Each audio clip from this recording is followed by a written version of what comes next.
was yesterday, and a lot of smiles as we hit the ballpark today. A beautiful Labor Day in Milwaukee.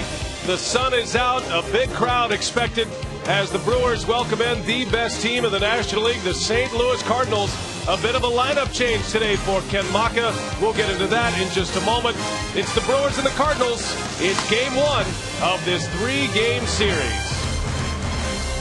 And hi, everybody, and welcome from Miller Park. Brian Anderson along with Bill Schroeder. Hope you're having a great Labor Day. Maybe you're out there doing a little grilling today. Thanks for making plans to be with us. Now, the Brewers had a great win yesterday, Rock. They pick up a nice walk-off victory, Prince Fielder with the home run. Now they're ready to welcome in the best team maybe in baseball and maybe the best pitcher in baseball to go along with it. Yeah, Chris Carpenter gets the nod today for the St. Louis Cardinals. On Thursday, it's Adam Wainwright, 2 Cy Young Award candidates this year. You know, Chris Carpenter's won 10 straight games. He beat the Brewers last time out. It was the first time he'd beaten the Brewers since 2005. But the thing about Chris Carpenter is he doesn't have to have his good stuff in order to win ball games, and he's just certainly a guy that pounds the strike zone. Dave Bush on the other side really having a rough time since his activation from the disabled list. He's not able to keep the baseball down, only 3 1/3 innings. Last time out against these St. Louis Cardinals, gave up 8 runs. Really has to concentrate, keep the baseball down. There was a question whether he was even going to be able to make this start, but the Brewers and Bush agree that he's all right to go. Well, the Brewers certainly the underdog, especially with the pitching matchup. Dave Bush hoping he's finally healthy once again. Give the Cardinals a run for their money. It's game one. No Braun in the lineup, but plenty of offensive stars are in there today. Stay with us. Baseball coming up next.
After months of grinding, feeling battered and bruised, and with postseason hopes long since lost, what we saw yesterday on a picture-perfect day at Miller Park reminded us all of why we love baseball. We saw play after play after play after play. Perhaps we saw something we've never seen before. Heck, something we may never see again for that matter. What we saw was great hustle and great passion. We saw a lively holiday crowd, young kids and old kids, and a first foul ball. And we saw it all end with a timely launch and a choreographed fall. In a month, it all comes to a close. So with 26 games to go, here's to having some fun at the old ballpark the rest of the way. Labor Day baseball here in Milwaukee, and what a great day we have for the grand old game. Prince Fielder got a huge ovation when he was announced earlier today. It's game one of this series with the Cardinals, a Labor Day matinee here at Miller Park. Cardinals come to town having won a series from the Pirates, although the Pirates won in their final at bat yesterday. Albert Pujols, all world. He is well on his way to an MVP award, and Tony La Russa well on his way to taking his Cardinals ball club back to the postseason for the first time since 2006.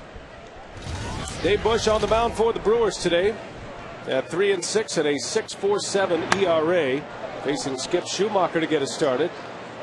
And Schumacher aggressively after Dave Bush. Third start for Bush since returning from the disabled list, and the Brewers are certainly hoping that his elbow that has given him a lot of trouble this year is going to finally come together. He said there just needs to be some scar tissue broken up in that elbow, and we'll see what happens the rest of the way with Dave Bush. You know, a guy like Dave Bush just can't take 2 months off and expect to have the location that he had before he got hurt. That just doesn't happen.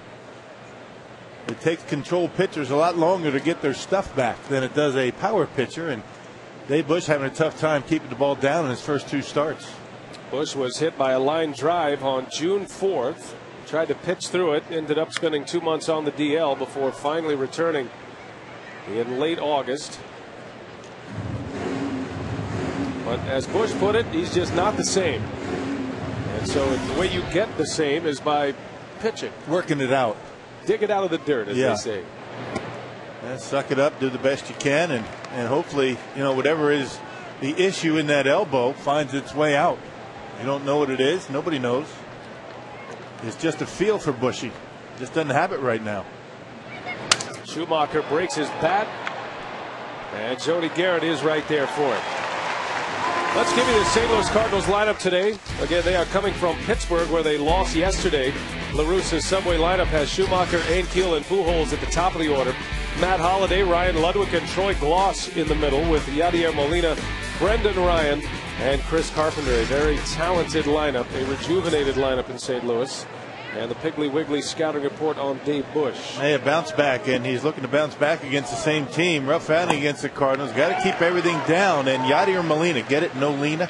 Get it. Has done a very good job against Bushy in his career. 3 home runs and a batting average over 350. Well done, Rob.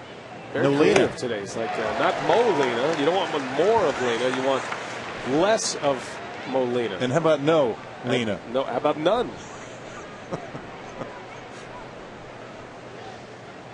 Quickly 0-2 on Ankiel. A pinch hit homer yesterday. Ankiel back in the starting lineup, playing center field today. Brewers have juggled their lineup a little bit. I'll give you the Brewer defense here in a moment, but no Ryan Braun in the starting lineup. You see the numbers for Dave Bush this season. It's only his 18th appearance, 17th start of the year.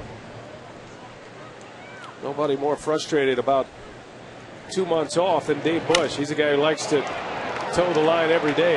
Ankiel sends one deep to center, but Corey Patterson runs it down. 2 quick outs. Let's give you the rest of the Brewers defensively. It's Catalanato in left field. Patterson gets the start, his first in center as a Brewer, with Jody Garrett in right. Casey McGee, Alcides Escobar, Felipe Lopez, and Prince Fielder around the horn, and a battery of Jason Kendall and Dave Bush, and already Corey Patterson showing us his speed. Yeah, he's got great ability in center field. Covers a lot of ground. He's got a decent arm for a guy that's not that big. A very good defensive center fielder. Here is Albert Pujols, and Bush quickly ahead of him. Incredible numbers for Pujols. You see where he ranks since 2001, which was his Rookie of the Year campaign. Nobody's been better in that time, and nobody's been better this year than Albert Pujols collectively. He is on his way to his third MVP award, you would think. And it would be back-to-back most valuable player awards for Pujols if he should win it this season. And this is the way the Brewers need to face him the entire series. 2 outs and nobody on. That's why very important to control the first 2 in that lineup. Have the ability to pitch around Albert, but it's not as easy to do that these days with Matt Holliday in the lineup. That's a base hit. Pujols rifles one back through the infield. And Albert Pujols with a base knock in this first inning. And here comes the difference maker for the Cardinals offensively. Pujols is having a great year, but once Matt Holliday arrived, things changed in their lineup quickly. 384 average since the trade to the Cardinals. Has 38 runs batted in just 40 games as a member of St. Louis. He was traded from the Oakland A's to the St. Louis Cardinals just before the trade deadline. And that has been a huge pickup, and nobody did better at the trade front than the Cardinals, picking up not only Holliday but Mark DeRosa as well, and even made a deal for Julio Lugo to shore up their middle infield defense. It turned into a relatively average offense to a high-powered, potent offense, one of the best in baseball, when this guy came from the Oakland A's. Early in the season, it wasn't much of a lineup except for Pujols when the Brewers faced him in early on. A lot of guys on a disabled list. Nobody really there to protect Albert. And Matt Holliday doing a nice job, and a couple of guys that have done a good job in the roles. Mark DeRosa, Julio Lugo, and John Smoltz, tomorrow's starter. 0-2 to Holliday. Matt Holliday has as many home runs as a Cardinal than he did as an Oakland Athletic. He played 93 games in Oakland and had 11 homers. He's played just 40 games as a Cardinal and has 11 homers and those 38 runs batted in. And he hurt the Brewers badly in their last series in St. Louis, a series the Cardinals won 2 out of 3.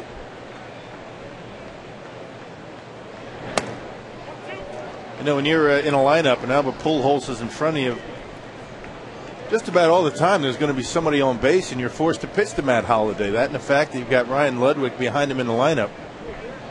It's a very good middle of the order. He didn't have that luxury in Oakland. 3 big power hitters, Pujols, Holliday, and Ludwig, all can hit the home run ball at any time and at any count.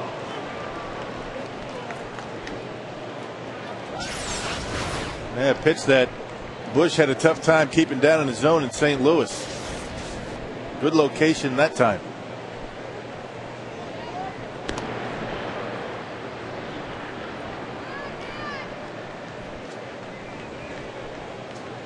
Chris Carpenter readying for his start against the Brewers. 15 wins on the year.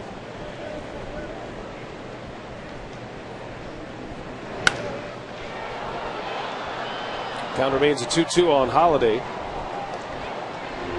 Yeah, Dave Bush not afraid to come inside, and with Albert Pujols and Matt Holliday, Ryan Ludwig, you have to really pound the zone in. If you leave a pitch out over the plate, they're going to hit it hard. That base hit, a perfect example by Albert. Fastball away, not a bad pitch to most hitters, but these guys love to get their arms extended.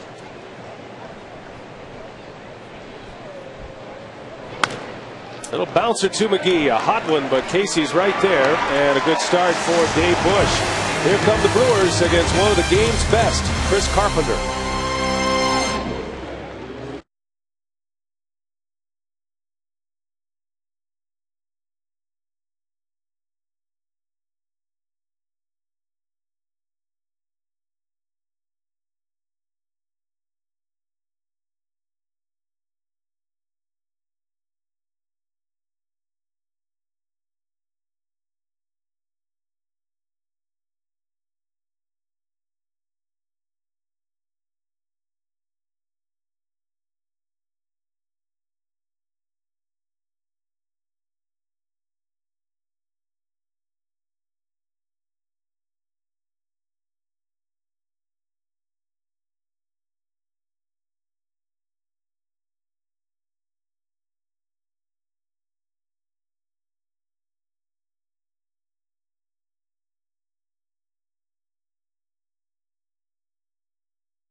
in homage to the great defense we saw in yesterday's game.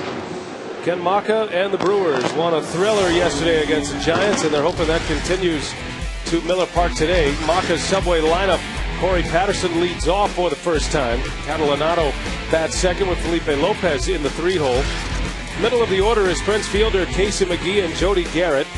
And the bottom three: Jason Kendall, Alcides Escobar, and Dave Bush. Well, the last time on the Piggly Wiggly scouting report that Chris Carpenter lost was June 30th. He's won 10 in a row. One of the best runs in baseball. Good curveball, good cutter, and he locates his fastball. And before the game that he won against the Brewers last week, hadn't beaten the Brewers since 05. Carpenter coming off shoulder surgery and able to return, and boy, has he ever come back strong this year. He spent a little time, about 3 weeks, on the disabled list with an oblique injury, which is why his starts are down a little bit, but he already has 2 complete games in his 23 starts, and he has won 15 of his 23 this season. 2.28 earned run average for Chris Carpenter. That is the best ERA in the National League, and he has the best winning percentage in the National League.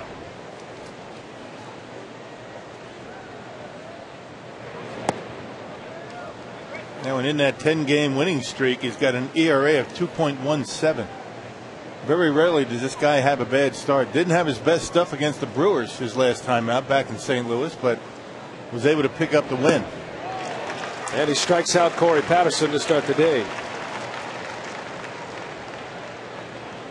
Well, according to Dale Swan, the Brewers hitting coach, he's got the best curveball in baseball. And he's got a pretty good cutter, too. That was a cut fastball, that one. Started on the plate, then cut in off the inside corner. Here's how they line up behind Carpenter today, with Holiday, Ankiel, and Ludwig in the outfield. Gloss, Ryan, Schumacher, and Pujols around the horn. And Yadier Molina, the all-star Gold Glove catcher, behind the plate for Carpenter. Frank Catalanato back in the starting lineup in a more comfortable position in left field. Ryan Braun getting a rare day off from the starting lineup. It's only the 4th of the year for Ryan Braun, his 4th off day. And I suppose you'll see Braun swing the bat later in the game as Catalanato bounces out. Well, here comes the star from yesterday. You compare Pujols and Fielder. Albert first in the league in home runs. He's never led the league in home runs or runs batted in. He's got a chance to do both this year. Fielder leads all of baseball in runs batted in to start the day. And 37 home runs. His 37th was a game winner last night. When was the last time the Brewers had 4 consecutive left-handed bats in a lineup? 5 altogether. That's one of the reasons why you have these lefties in. Chris Carpenter, an opponent batting average against right-handers at 217, but against lefties only 240. So choose your poison. I guess if anything else, you'd rather have your hitters having that curveball coming down and into them as opposed to away. So 5 left-handed bats, including the switch hitter Lopez today. Well, I guess if the Brewers, if you could ever prepare for a quality starting pitching rotation like the Cardinals, I guess it can't hurt that they've already faced the Cardinals once recently, and they got a handful with the Giants in the last series as well. I mean, the Brewers, this 3-series stretch between the Cardinals, Giants, and Cardinals, you're going to face as good a pitching as there is in the game of baseball right now. Lopez draws a walk. So Felipe Lopez, for the first time this year, batting in front of Prince, gets aboard and gives the big man a chance to swing the bat in this first inning.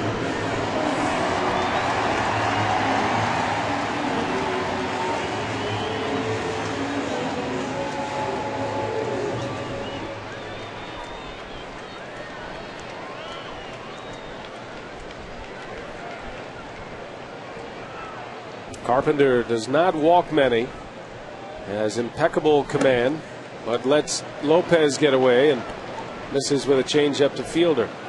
Yeah, 28 walks is all before today's game in 157 2/3 innings. Not a big strikeout guy either. Only 119 strikeouts.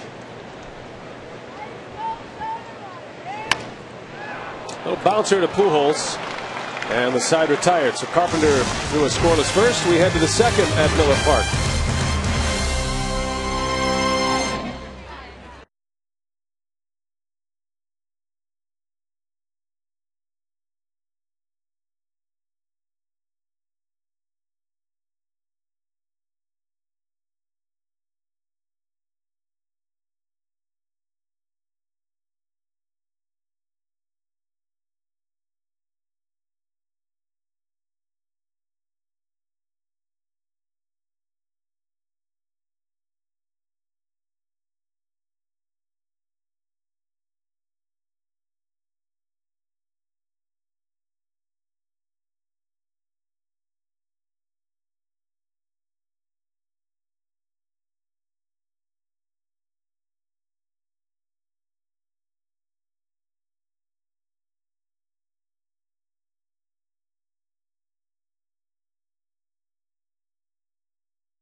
A beautiful Labor Day for baseball. We're glad you're with us. Brian Anderson with Bill Schroeder. Telly Hughes is with us. Both celebrating birthdays today, Telly and The Rock. Chris Withers, our producer, and Michael Odino directing today's game. Craig and Davey alongside for Brewers Live. The whole company back together. Dave Bush ready to work in the second. Ryan Ludwig leads off. Bush working a scoreless first. He did allow a hit to Pujols, but retired Holiday to end the inning.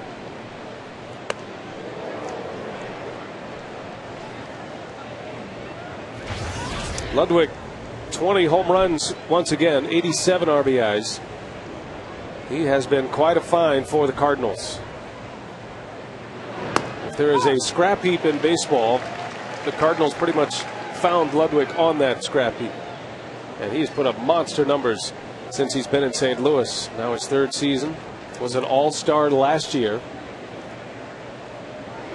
And the guy you really didn't hear a whole lot about before last year. Finley's got it. And one out in the second. Never was in that prospect status, but burst onto the scene and had a fine season. Hey, Brewer fans, visit the official online shop of the Brewers at Brewers.com. Browse the largest online selection of authentic team gear, including official caps, T-shirts, jerseys, collectibles, and much more. Get your team gear straight from the source. Shop the Brewers.com shop.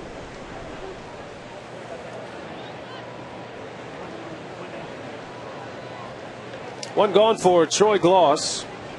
Back of the starting lineup once again. His third start since returning from the disabled list. You think about what the Cardinals have been able to do. A record of 81 and 57. And they start the day 11.5 games ahead of the Cubs in the division.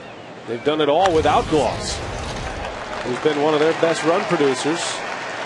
Gloss is a free agent at season's end. He's been out after shoulder surgery and really not sure what his role is going to be the rest of the way. Yeah, they thought that Mark DeRosa was going to be the guy that manned third base the rest of the way, but he's got a bad wrist. Joe Thurston, a left-handed bat, he was getting some starts at third, but I think Tony La Russa would be very pleased if Troy Gloss could get back into the swing of things for the postseason. Well, not only is DeRosa dealing with a wrist injury, but also a bad back. So Gloss has found his way into the starting lineup on 3 occasions. He's just been back a little over a week now. Not a bad fallback option. Troy Gloss. Yeah. And it's going to take the guy a little bit of time to get back into the swing of things. I mean, you can't expect a guy miss the whole season, particularly a guy the size of Troy Gloss. Big power hitters take a little bit longer. Molina hits Yadier Molina. Excuse me, Bush hits Yadier Molina. Dave Bush will hit a few batters just about every start. He likes to pitch inside and is typically among league leaders in batters hit. Yeah, that's the 13th in only 90 innings of work. Yeah, he missed 2 months and he's still tied for the league lead in hit batters. Yeah, well, he realizes he has to keep hitters off the outside corner. That's where he wants to get the outs. The cutter, the curveball, and if you're going to miss inside, where do you want to miss? Miss in off the plate. Well, 2 men aboard now here in the second. 1 out, and it's Brendan Ryan. Young shortstop for the Cardinals. Very talented shortstop as well. Ryan kind of bounces around in that lineup. Sometimes he'll hit second, sometimes he'll hit 8th.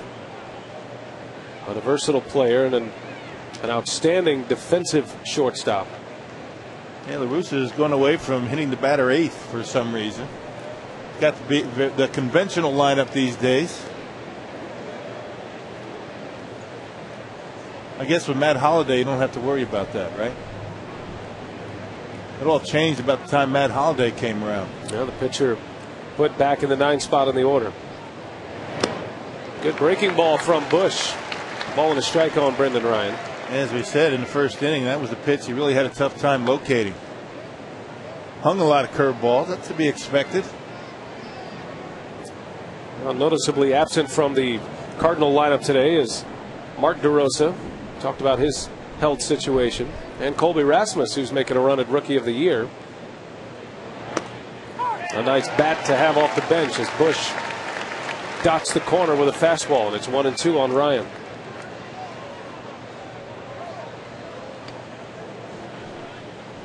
The Brewers won their last meeting with St. Louis. That was last Thursday. A 4-3 final score. Manny Parra beat John Smoltz that day. Trevor Hoffman picked up the save. But the Cardinals won 2 of 3 from the Crew in St. Louis. Earlier this year, Milwaukee swept the Cardinals in St. Louis. Still 6 games remaining against the Cardinals. These 3 in Milwaukee, and then the final 3 games of the regular season. And that'll be at Busch Stadium.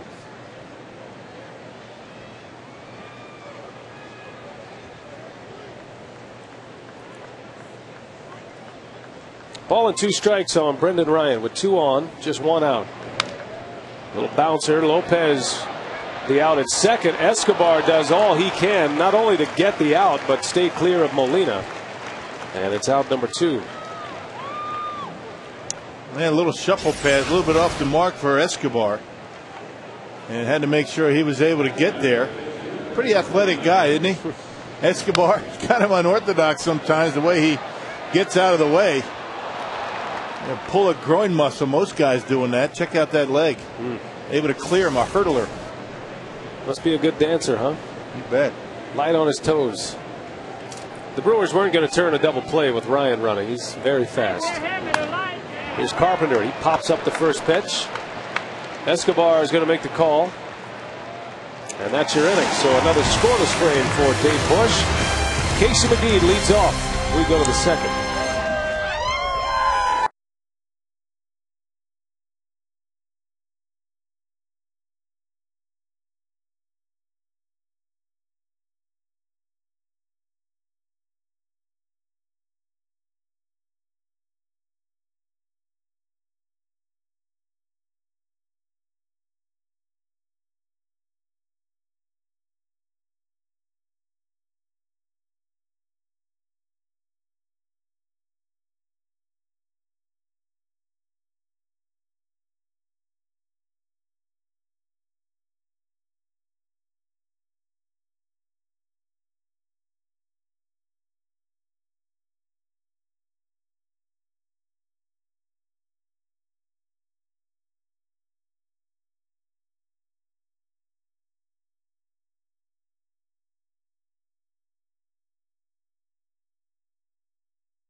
Welcome back to Brewers baseball on a beautiful Labor Day afternoon from Miller Park, where the Crew and Cardinals are scoreless here in the bottom of the second inning. Now, these two teams just faced each other last week, and the Cardinals took 2 of 3 from the Crew, and Chris Carpenter pitched in one of those games. And when you look at what he's been able to do over the last 2 months, he has been outstanding, going 10-0 over 12 starts and a 2.17 ERA. And what made it even more impressive for the Brewers was the fact that they got some really good swings off him in that meeting in St. Louis. They got 8 hits and 3 runs, and Chris Carpenter was not at his best, but we'll see if they can take some of that success from St. Louis and bring it here to Miller Park today, guys. All right, Telly, thanks a lot. Chris Carpenter, that nerve relocation surgery in his elbow during the offseason this past November after Tommy John surgery in '07. So he's had a couple of cleanups in that elbow, but has come back very strong. Casey McGee was the star offensively against the Cardinals in St. Louis. In 3 games, he had 9 runs batted in, including 2 home runs in that series. Against Chris Carpenter, Casey McGee on base 3 times, was 2 for 2 with 2 RBIs and a walk. Now, the Cardinals were very patient or very careful with Prince Fielder. They walked him quite a bit in that series, and because of that, Casey McGee had a lot of opportunities to drive in runs, and he did not disappoint anybody. I don't think it matters how well the number 5 hitter in this lineup for the Brewers does. They're still going to be patient or very careful with Prince Fielder. And because of that, Prince has got to be patient at the plate. One of the reasons Fielder is nearing a franchise record in walks. Casey rolls over one. Ryan rounds it, and a good throw to first. It's a young shortstop who makes it look easy, Brendan Ryan. A good range and a very good throwing arm. One of the better throwing arms that we've seen. He showed it off a couple of times in St. Louis. And doesn't necessarily have to be set to make good throws. Off balance, he threw that one right on the money. Ryan taking over for Khalil Green, who had the job to start the year. Jody Garrett on the first pitch pops up to Ryan. 2 quick outs in the second inning. Now, Chris Carpenter, 16-4 in 2005. That was his Cy Young year. He was 16-4 with a 2.26 ERA. He leads the league in ERA to start the day, and is 1 win from that mark. His troubles began in '07 when he had so much trouble with his elbow that they finally realized and succumbed to surgery, the Tommy John ligament replacement surgery. But then there was the secondary surgery of the nerve relocation. It was giving him some trouble in his shoulder, and felt like that surgery, the relocation of the nerves in his elbow, is what really broke him free to be able to pitch like he's pitching right now. That was November of '08. And, for a while there, it was looking like Carpenter's career might be coming to an end. But thanks to modern medicine, not only is it not coming to an end, but he's flourishing and a chance for a second Cy Young Award. Yeah, 20 years ago, he'd probably be a coach somewhere in the minor leagues. All the advancements that they have, and with the physical therapy programs that they have, he's right back at it and having one of his best years. Well, he strikes out Kendall, and a quick 3-up, 3-down inning. We'll talk with Braden Looper when we come back.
Ball, the triple play. It happened yesterday. Around the horn, the Brewers go 5-4 to 3, and it was one of the many great moments here at the ballpark yesterday. And the benefactor of that triple play was pitcher Braden Looper, yesterday's starter. He joins us now. Braden, your thoughts not only on the triple play, but just the feel of yesterday's game and the fun you guys were having. Yeah, it was a lot of fun. It especially it ended up being a lot of fun since we won. But that triple play, it was amazing. It's something I've never seen, and to have that happen, it's pretty incredible. Braden, you guys as pitchers feel a little bit extra incentive or pressure when you know you're facing pitching. Your offense is facing pitching like the Cardinals and Giants. I mean, do you feel a little bit differently out on the mound at all? Try not to. You try to go out there and keep it simple, and believe it or not, I try to go out there and throw up a zero every time. But, you just go out there and try to keep it pitch by pitch and keep the game close. Seems like you've had real good command of the cut fastball lately. Is that something that is accurate, or is that just my imagination? I think overall, yeah. I've been working in the bullpen, and I've tweaked my delivery a little bit, and I feel like I'm under control better, and I'm able to control everything a little bit better than I have for about, the last month or so. But for the last 3, 4, 5 starts, I felt pretty good. Braden, give us your thoughts as you look across the other dugout. The Cardinals, you spent 3 years there, became a starting pitcher as a Cardinal. Just talk about their ball club and what your expectations of them are the rest of the way. Well, obviously they've really improved their team this year. They've got a really good lineup.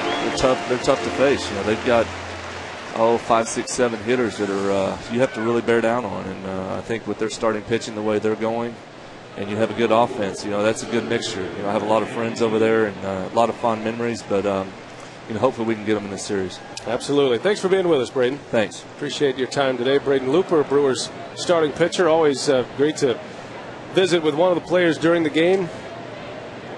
Get some great insights, and Looper does have a lot of folks that he knows and credits, a change in his career to Dave Duncan, the Cardinals pitching coach, who transformed Braden Looper from a relief pitcher to a starting pitcher. Done that with a couple of guys. Todd Wellemeyer was a relief pitcher. Adam Wainwright, a closer. Yeah, Looper and Wainwright made the switch together after Jeff Suppan left St. Louis for Milwaukee, signed a free agent contract with the Brewers. The Cardinals didn't have much in their starting rotation. They had to dig deep into their bullpen to find a couple of starters, and it was Looper and Wainwright that made that switch, and I think Looper is happy he made that move. And being a National City customer just got more rewarding. Tomorrow is National City Customer Appreciation Night here at Miller Park, where customers can purchase up to 4 tickets at half price for the game. Visit a National City location for details. Now, you were talking about Colby Rasmus being on the bench today and Rick Ankiel in center field. That's because of the success that Ankiel has had against Dave Bush. He's hit a home run. He's got a batting average at near 500. So Tony La Russa playing the percentages. And Ankiel is 1 for 2 today. You'll find Colby Rasmus' name among National League rookies, just about every major offensive category among the leaders. He and Casey McGee dot those lists. Rasmus has played a lot more than McGee, a lot more at-bats, and has basically been the everyday center fielder for most of the season. Ankiel suffered a concussion earlier this year in early May, crashing into a wall, and that really set him back, and it was Rasmus who stepped in and handled the job. Pujols sends one to right. That's going to stay in the ballpark. Jody Garrett makes the catch, and Albert Pujols is retired, out number 2. A dangerous location against Albert Pujols. You see Pujols a little bit disappointed with himself. He felt like he didn't hit that one the way he should have. Fastball up and away. That's dangerous for guys like Albert.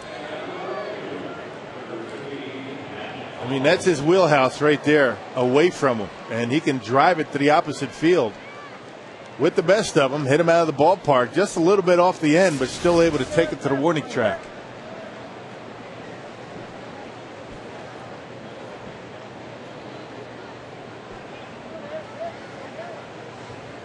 Here's Holiday, and Bush gets ahead of him with a strike. Holiday grounded out in the first inning. Hit one sharply to third.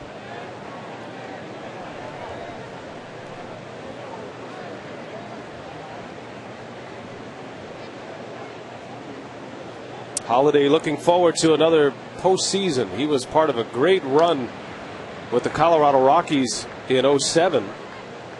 Matter of fact, he scored the winning run in the one-game playoff between the Rockies and the Padres. Colorado just kept winning. They swept Philadelphia, took care of the Diamondbacks in the league championship series, and then were swept against Boston. Holiday flies out. Dave Bush, 3 scoreless against the St. Louis Cardinals.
Alcides Escobar jumps on the first pitch, and a ground out to start it. This third inning, Chris Carpenter very economical with his pitches usually. Hitters know they've got to get to him early in the count. You certainly don't want to get behind on Carpenter, and he throws about as many strikes as anyone. Hey, he talked to Dale about the philosophy in facing a guy like Carpenter. The deeper he gets into the count with you, the more advantage he has, because he's got so many pitches that he can go to and command so well. So if you have a fastball that you think you can hit early in the count, go after it. There's really no work in the count with a guy like this because he doesn't walk anybody. Well, despite missing a month of the schedule with that oblique injury, he's right about on pace. We were talking about it last inning. Carpenter already with 15 wins. And about this time during his Cy Young year in '05, he was at 16 victories. He finished with 21 wins that year and a .283 earned run average. He was 21-5. So when you're talking about a guy, when he's right and when he's healthy, not only does he keep the ERA down, but he wins games. He pitches to completion a lot, or at least into the 7th and 8th innings, where you're getting into decisions at that point. And that's what he's been doing in that 10-game winning streak, 7+ innings on average. I mean, that's good stuff. That's why this bullpen has been so well rested. That's why they're so dominant. They haven't been worked too hard. This whole staff, this whole starting rotation for the Cardinals pitches deep in the games. Patterson, a little bouncer to Carpenter, and that is a very quick inning once again. 3 up, 3 down with a strikeout. We head to the 4th at Miller Park.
Well, yesterday, a couple of walk-offs involving these two teams. Garrett Jones did it for the Pirates against the Cardinals, and of course Fielder's 12th inning blast won it for the Milwaukee Brewers.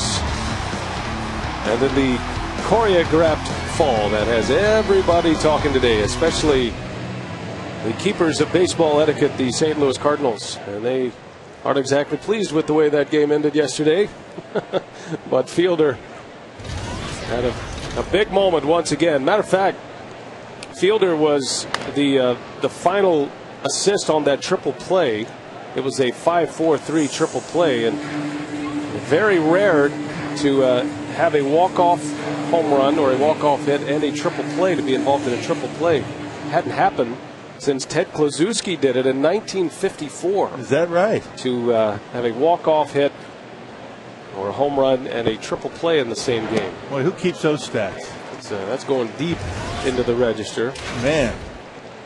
Ted Kluszewski in August of '54, when he was the first baseman for the Reds. So there you go, a little history made last night. It was just one of those games that, while it was a long game and kind of a marathon effort, 12 innings and nearly 4 hours, the plays we saw yesterday. Great game. Super game. Some of the best defense we've seen in a game all season, collectively anyway. Good defense, good pitching. Bullpens used a lot and very effective by both clubs. And Dave Bush has had pretty good command so far today. Cut fastball right on the outside corner. That's a good pitch. Aflac trivia question today. Our Labor Day version. Who is the only player in Brewers history to have been a part of turning 2 triple plays? Went scouring through our triple play information yesterday. There have been 5 turned in the history of the franchise, in the 40 years of this franchise.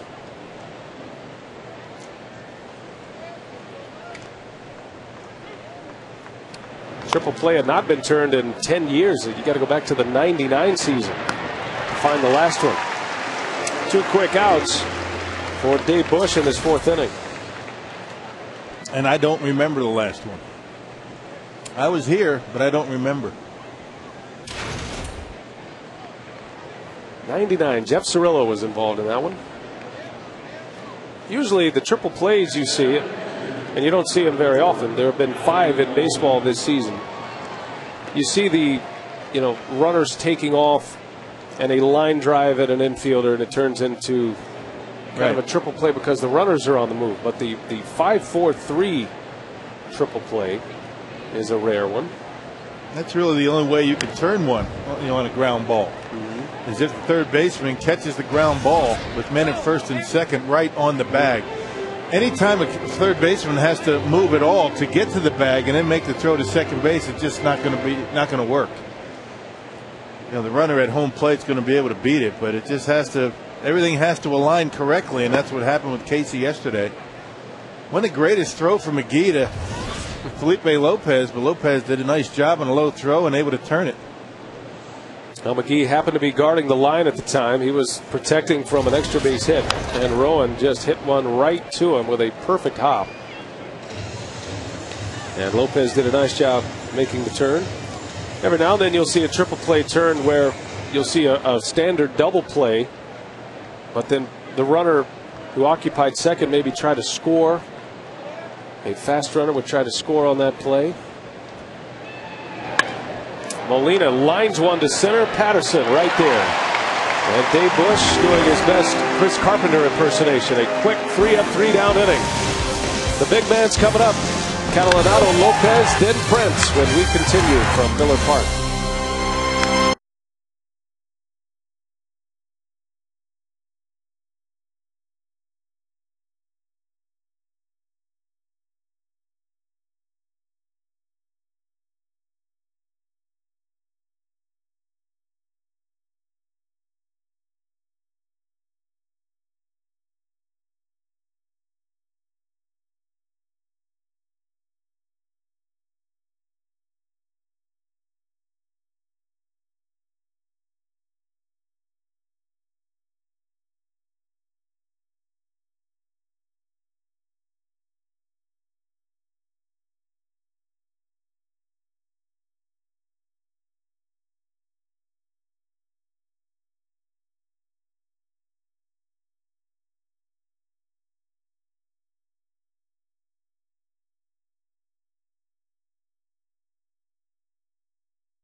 in the community. Tonight after the game, the 5th annual Coos for Kids dinner and auction will be held at the Racine Festival Hall. The dinner, silent auction, and raffle will take place from 4:30 to 6:30. The live auction begins at 7. Tickets are available at the door tonight. The mission of Coos for Kids is to enhance the quality of life for terminally ill and disadvantaged children in southeastern Wisconsin. Should be a really good event. B.A., you're involved in this, right? That's right. I'll be emceeing the event with Davey Nelson, and looking forward to Coos for Kids. Rock, you've been a part of that event in the past, and they do a great job. And Marcus Hanel, one of the best guys in the world. I mean, you talk about a golden personality, Marcus Hanel. Yeah, just to let you know what the Brewers think of Marcus Hanel. I mean, just about every player shows up to that event. Ankiel able to run a long fly ball down from Catalanato, and it's out number 1 in this 4th inning. Aflac trivia time now. Let's give you the answer. Our question from the Duck today: who is the only player in Brewers history to have been part of 2 triple plays? And that would be Jeff Cirillo. You gave it away. Makes sense. I just took a stab at it. He was the last one to turn a triple play in '99, and then he had one, or he was involved in one in '97. So he had 2 in a row. Here's the list, the franchise list for triple plays. See Cirillo in there, 99 and 97. We'll put that up for you again. We don't expect you to digest it that fast. Sal Bando to Paul Molitor to Cecil Cooper. Those are 3 great names in Brewer history. 79, and then in 71. Yeah, the 71 is, I think, more along the lines of the one you were talking about earlier, the double play, the guy from second trying to score.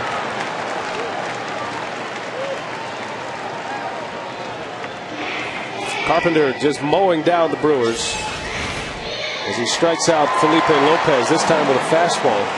Yeah, 4-seamer right on the inside corner. Lopez was hoping it was going to miss, but he knew it. Lopez, a Cardinal last year at the end of the season. So here's Fielder. Always sets up a great matchup between one of the game's best hitters and one of the game's best pitchers.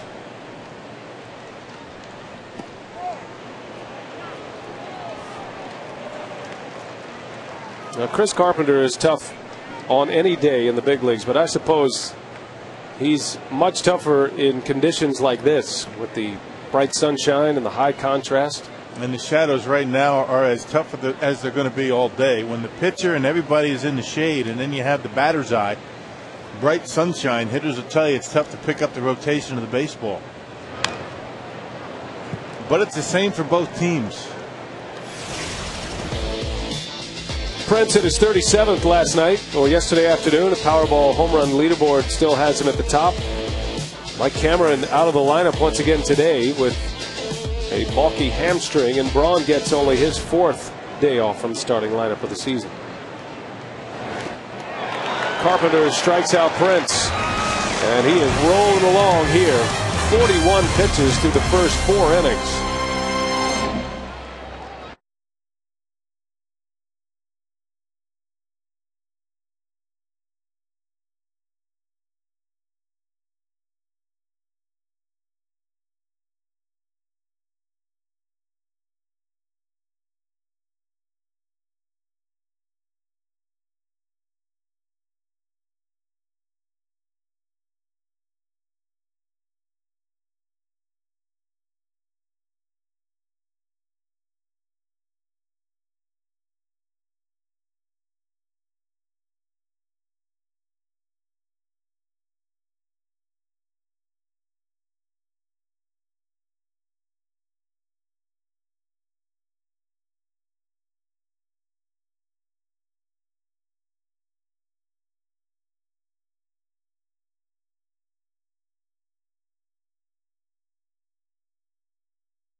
No score as we head to the 5th. Chris Carpenter and Dave Bush hooked up in a dandy so far. And time to take a look at our Guess the Stance feature for today, which former major leaguer is the batting stance guy imitating here. You can text your answer to 234-234. Short code Brewers. We'll give you the answer in our Brewers Live postgame show, so stick around for that. Any guesses, Rock, on the batting stance guy? I don't. All right. Well, keep it to yourself. If you it's kind of a normal batting stance that a lot of guys might have. Nothing really jumped out at you. No. Brendan Ryan starts it for the Cardinals. Ryan, then Carpenter, and then back to the top of the order, Skip Schumacher. Dave Bush with 4 scoreless on the board, coming off his best inning in the 4th. A 3-up, 3-down frame with a strikeout. So far, so good with the right arm of Dave Bush. Such a question mark for Ken Maka and Chris Bosio to send Bush to the mound, not knowing if he's going to be knocked out of the game in the 1st or 2nd inning, or how the fatigue's going to factor with the injury he suffered. But he looks like his old self today, as Ryan gives up a hit right through the hole. And the 4th hit for the Cardinals. Our U.S. Cellular text to vote question this week: who is the favorite for NL Cy Young right now? Want to hear from you. 234-234 is the short code. W for Carpenter, X for Wainwright, Y for Lincecum, and Z for Matt Cain. The Brewers are going to see 3 out of 4 on that list during this homestand. The only one they miss is Lincecum. Carpenter today, Smoltz tomorrow, a former Cy Young Award winner, and Wainwright will pitch the finale on Wednesday. Yeah, good test for the offense, isn't it? I mean, and a good test for the starting rotation. Well, you heard Braden Looper when we interviewed him last inning, saying that, pitchers really don't think too much about who their offense is facing. The better the pitching that your team's facing, do you have to try a little bit harder? They say that they don't do that, but you got to believe that they know that their margin for error is very thin. You give up a few runs, it might cost you the game. The starting rotation did a bang-up job against the Giants. Carpenter gets a good bunt down. Sacrifice bunt for Chris Carpenter. He executes to perfection. That's his 3rd of the year. And he advances Brendan Ryan to second base. On September 18th, the Brewers take on the Astros. The first 40,000 fans will receive a $50 Appliance World gift card good towards any purchase of any Maytag family product. That's compliments of Appliance World and Maytag. Big crowd on a Labor Day here in Milwaukee. Holiday weekend. Cardinals in town for the first of 3.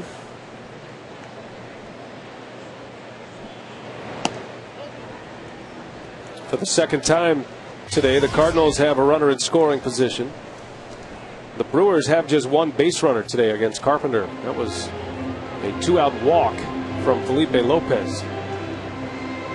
So it's been slim pickings for the Brewers offensively. Meanwhile, the Cardinals have had a man on in every inning but the 4th.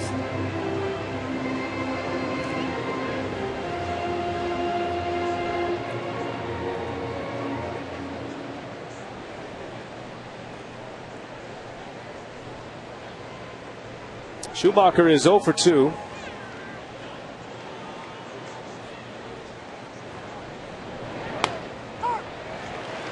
Schumacher had a big series against the Brewers in St. Louis. Had a 4-hit game last Wednesday. Drove in a couple of runs. He was on base 5 times. He really does a nice job covering both sides of the plate. Very good at shooting the ball to left field.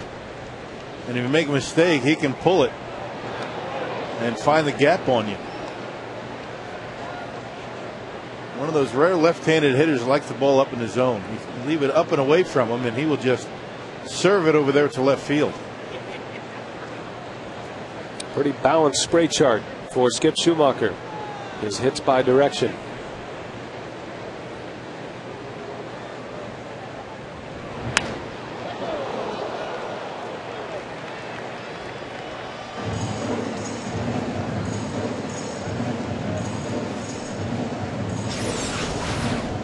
Well, he gets the count in his favor, and he's going to try and pull one. And he did. He got a curveball up in the zone.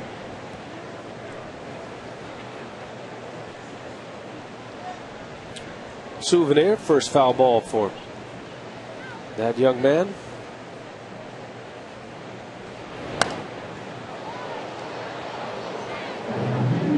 Count remains at 1-2. Schumacher started the day batting .299, then hovering around .300. The everyday second baseman for the Cardinals this year.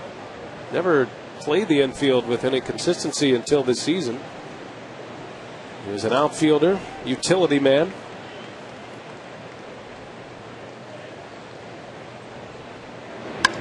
There's a base hit. Patterson will bring it in, and the throw goes all the way to the plate. Schumacher takes the extra base. They got to hit the cutoff man in that situation to keep the double play alive.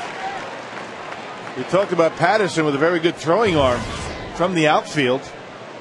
They held Brendan Ryan, and because Corey Patterson missed the cutoff man, threw it a little bit too high, Skip Schumacher gets into scoring position himself. Little things like that, when you're facing a guy like Chris Carpenter, can play an important role in the ball game.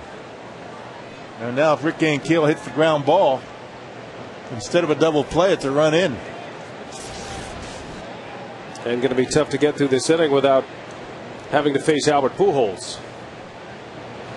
The double play threat with a good throw from center field, keeping Schumacher at first, gives you a chance to get out of this inning without facing Pujols, who is the on-deck hitter.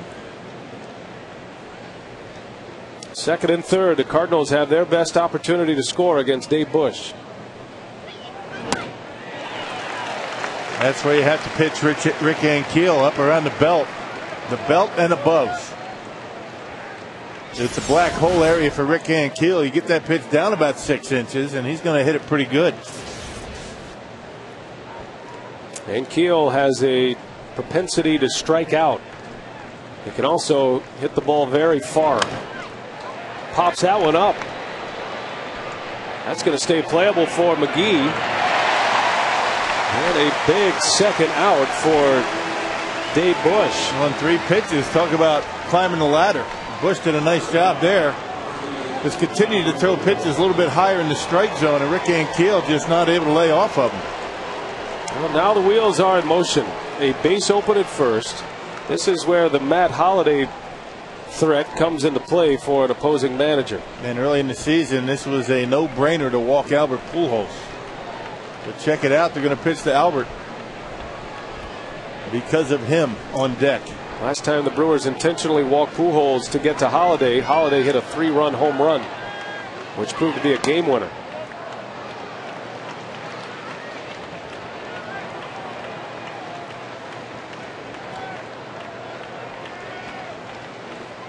So the Brewers will pitch to Pujols.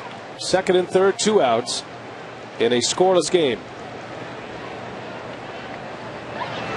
And Pujols rips one foul. Bush took a little off, and Pujols squared it up, but out in front of it. And that's where it was the curveball of the cutter, but Albert way out in front. Pujols one of those guys. I mean, you can get him out inside, but you better get it in there. But once in a while, he's going to look inside, and he's going to turn on it. You got to be careful with that fastball in on him from time to time, especially in these situations. And he hammers one to center. Patterson on the run, can't get it. One hops off the wall. 2 runs will score for the Cardinals. And Pujols does it again. Looked to me like he missed first base. Very unusual stutter step around first. But they tried to come inside on him. Albert Pujols looking for it inside. Just as we were just talking about that. Tried to come in, left it out over the plate. And he hammers it into center field. That's what we're talking about. Kendall wanted it on the inside corner. Bush left it out over the plate, and he smoked it to center. 2-0 Cardinals. And here is Holliday.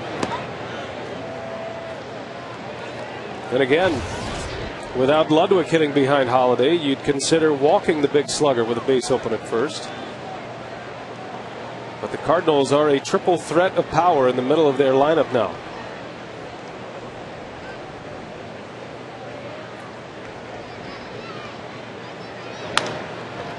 Slow roller out to Escobar. Side retired. Dave Bush surrenders 2 runs. Now the Brewers play from behind against Carpenter.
Speed with the AT&T Rapid Rewind.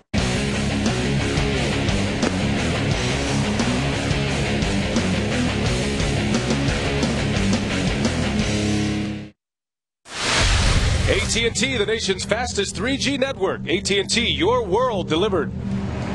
And today's timer of the game winner is the Grumpy Troll Restaurant and Brewery in Mount Horeb, Wisconsin. They call the Brewers by 8 o'clock tomorrow morning. 902-4572, the phone number. They get 40 tickets to an April or May 2010 Brewers home game.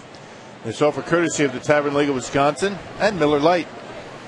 Mount Horeb, known for their trolls, and of course that's the home of the Wisconsin Mustard Museum. Yeah, you like mustard? Go there. Big fan. And that's certainly the place you'd want to go. Mount Horeb. They got trolls everywhere. You can find everything and anything in Wisconsin. We've got it all here. Somewhere in Wisconsin, it's the home of just about everything, especially food related. Well, the Brewers are down 2-0 against Chris Carpenter. Not an enviable spot to be in. Casey McGee leads off. Very gutsy pitching to Albert Pujols in that situation. Early in the season, it was a no-brainer, as we were talking about. It's a little bit more of a discussion in that dugout, but I think push comes to shove. Nobody in anybody's lineup is Albert Pujols. Nope, that's the truth. And as much damage as Matt Holliday has done, and even to the Brewers when they've pitched around Pujols, it's the lesser of two evils, I guess you could call it. You'd probably rather deal with Holliday than Pujols, but Dave Bush put one in his wheelhouse, and Albert driving in the first 2 runs. Made a mistake. Tried to come in on him. Missed. You can't make mistakes to hitters like Albert.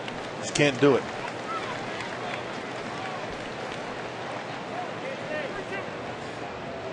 Pujols now with 120 runs batted in. He's 3 behind Fielder.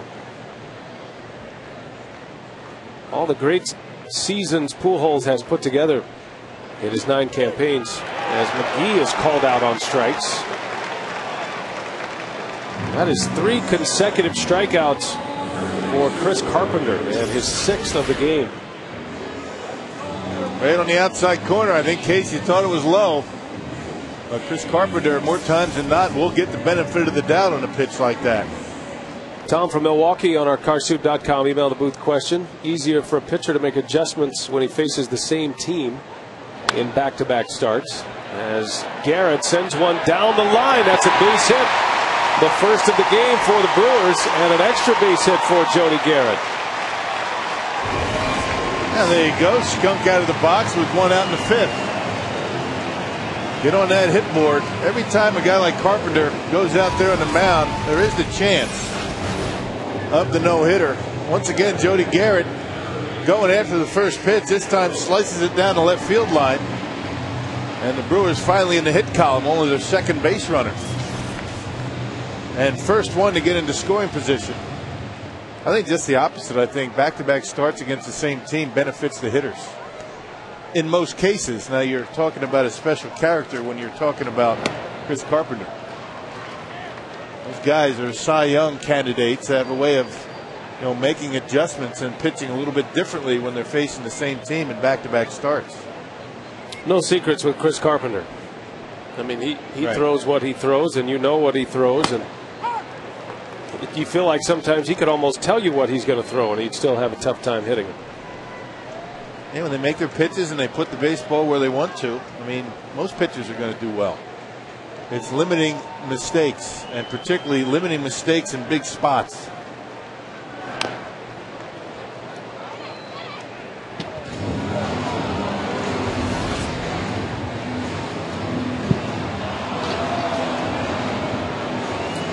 Just now at the 50 pitch number, Carpenter has 6 strikeouts, just 1 hit allowed, and 1 walk.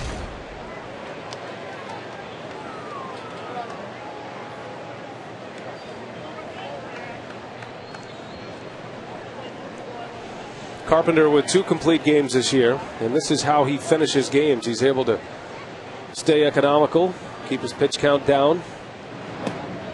And good quality pitches early in the count.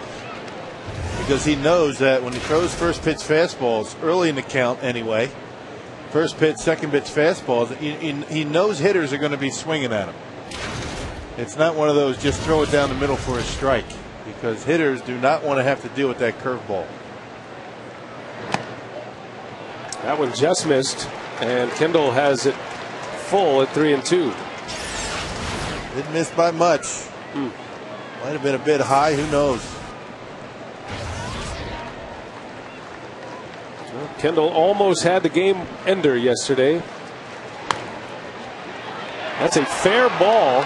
Gloss, a great play, and how about the throw to get the out? Pujols wasn't even there. That's a tremendous defensive play by Troy Gloss. Wow. Shoulder surgery and all. The throw is the concern, and Gloss, an excellent defender, gobbles this one up in fair territory, and then a strong peg. Look how quickly he gets there, and Albert Pujols just now then getting to the bag at first base. Gets rid of it very fast. And you can see Pujols still on the move as that ball gets to first base.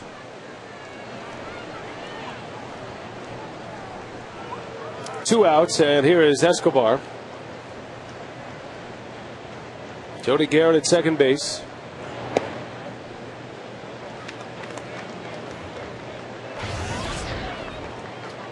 Brewers do not have much power at the bottom of their order with Kendall and Escobar, and then of course the pitcher spot. Got to manufacture some hits to score runs at the bottom of the order. Look at Albert. Albert's not even there yet, and a very good throw by Troy Gloss.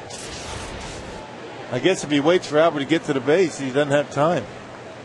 Just have to rely on your first baseman to get there.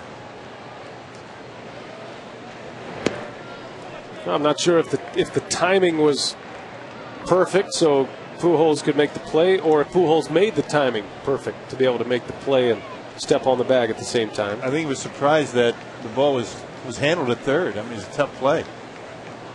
To take nothing away from Troy Gloss, that's not where I'm going with that. It was just a very good defensive play down the line.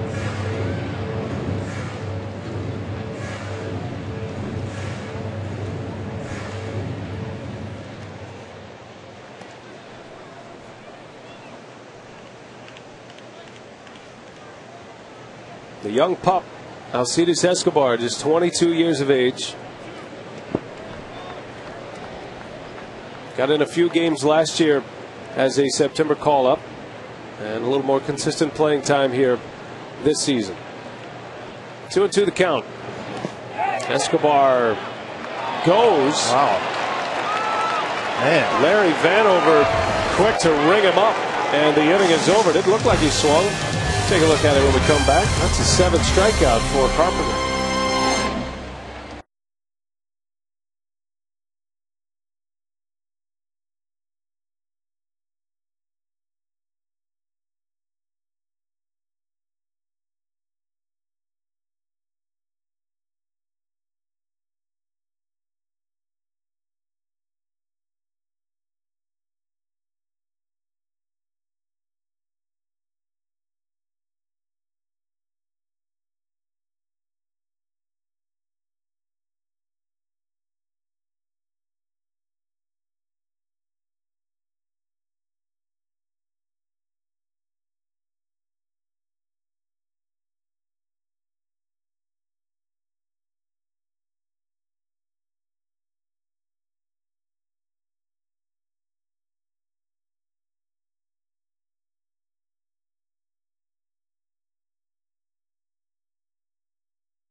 Baseball.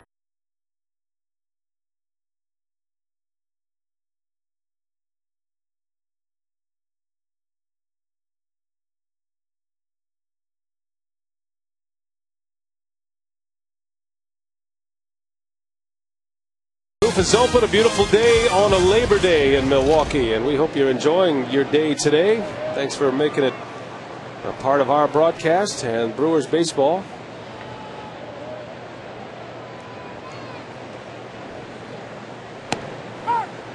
Brian Ludwig takes a strike from Dave Bush.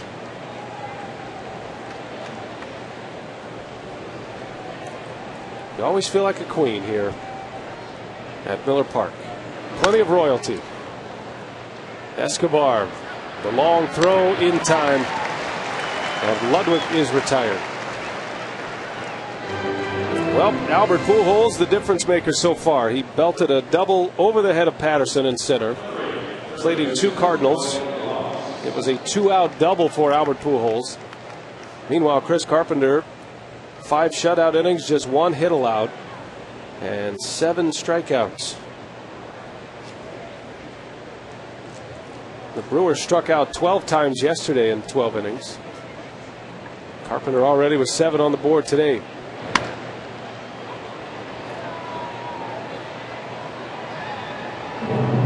A lot of baseball going on in the big leagues right now. A lot of day games.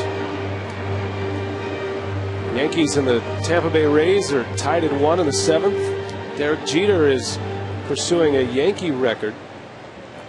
Started the day just 4 hits shy of Lou Gehrig's record, 2,721 hits. Boy, that is some kind of number to achieve. Yeah. And you have to feel Jeter is going to get to 3,000 hits. He's got a few years left in him.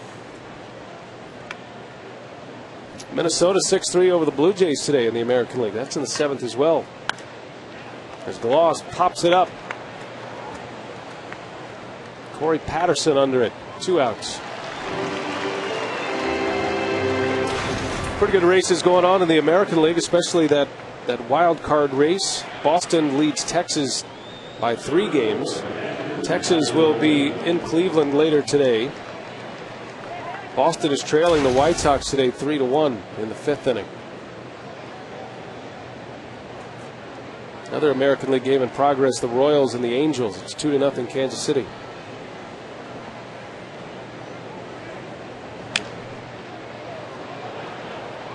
sizable leads in every division in baseball. The closest division is the National League West, which is hard to believe. Dodgers have had such a big lead in that division most of the year, but the Rockies have won 3 in a row, and they're just 3.5 back of the Dodgers to start the day.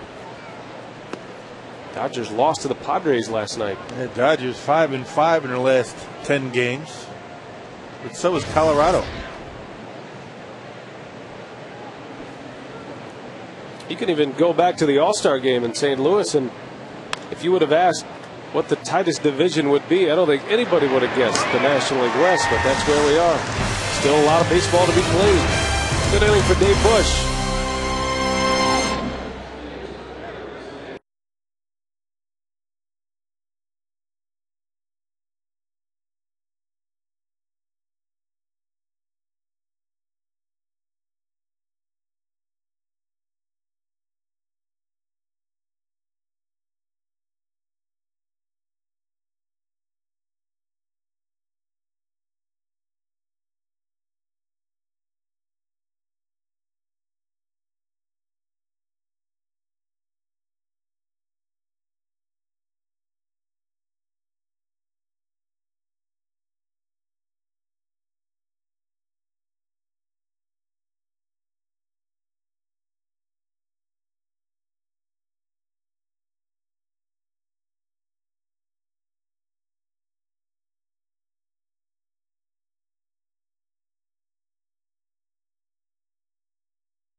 Summary: the Brewers and the Cardinals open this 3-game series, and Carpenter has been one tough customer so far. He's given up just 1 hit, 7 strikeouts through 5 shutout innings.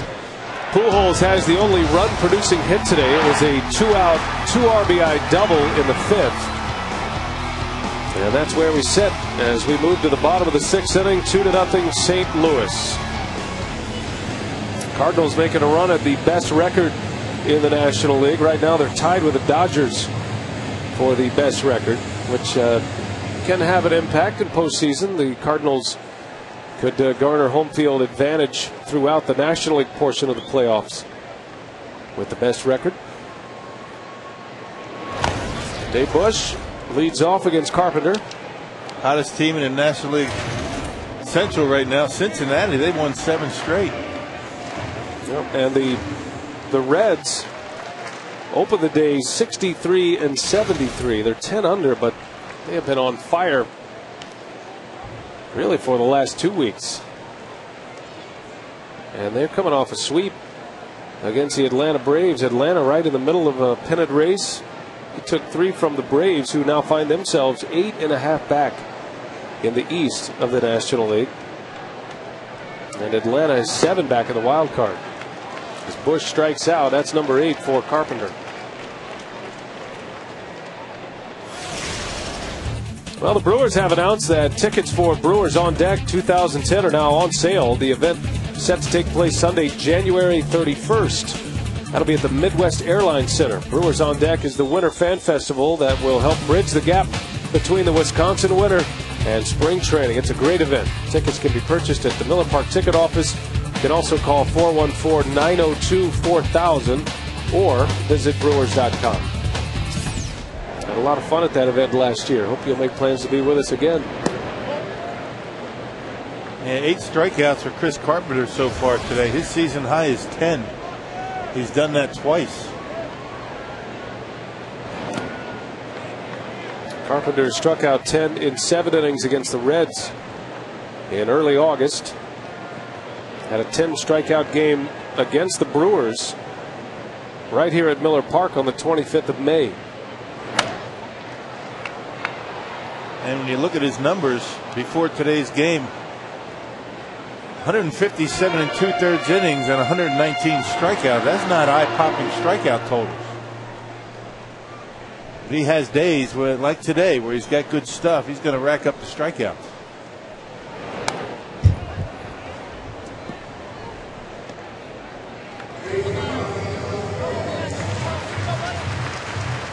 Another 2-strike count. Carpenter struck out Corey Patterson in the first inning.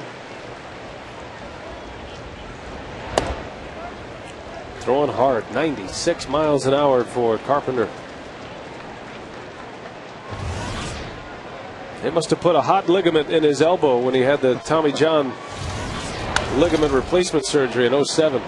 Little flare, going to be a tough play. Ryan is out, and he's got it. Excellent play by the Cardinals shortstop. Not an easy one to make. Second out of the inning. That leads us to our Ho-Chunk Gaming Wisconsin text question. Do you think the Brewers' celebration after Fielder's home run yesterday was overboard? Katie in Stevens Point. That still makes me laugh. And for that reason alone, it's worth seeing again. Davey and Craig pointed it out at Brewers Live pregame. There were a couple of guys that must have not have been in on the gig, and like David Weathers, he had to be literally pulled down, which was funny. So I thought it was all in good fun, but there's an old school theory to it that you subscribe to. I prefer the more traditional way of celebrating after a big win. There's no doubt about that. But hey, baseball is a game for everybody, and the overwhelming majority of fans in Milwaukee had a good time with it. Catalanato out at first. Carpenter covers and just got him at the bag. And another quick inning for St. Louis. 3 up, 3 down. The Brewers in order. Close play at first.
Dave Bush back on the mound, 2-0. The Cardinals lead the Brewers here in the 7th inning.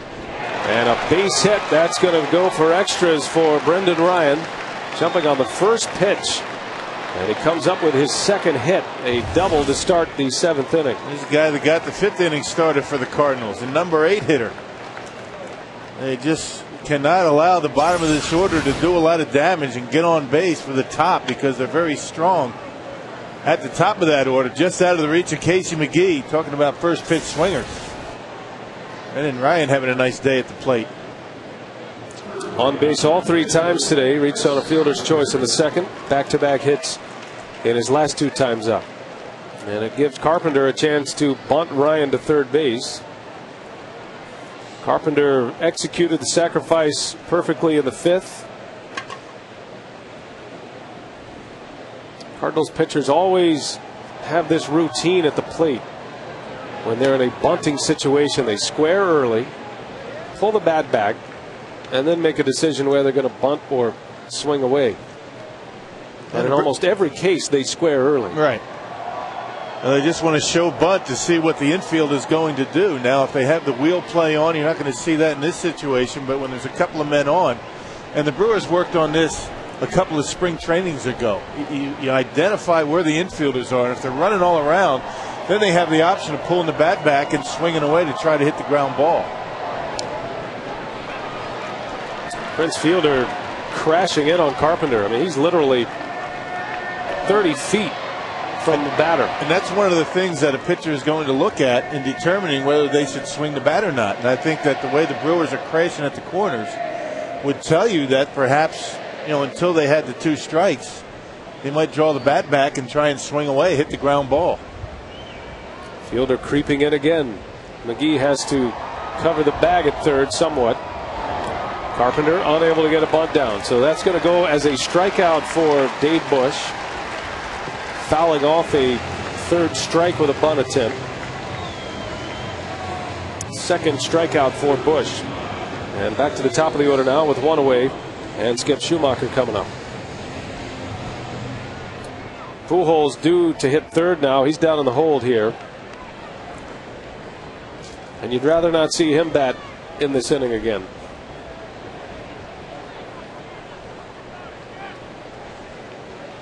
Schumacher singled and scored in the 5th. 1 for 3 today.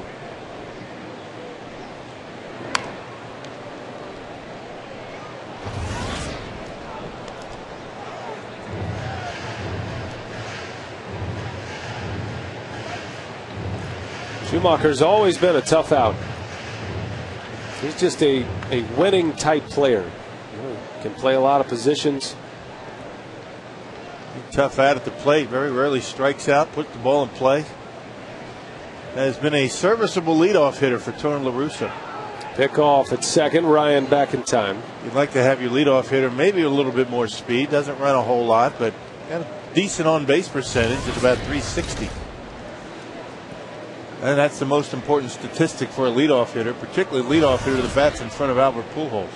When you think about the season he's having offensively, playing a new position defensively.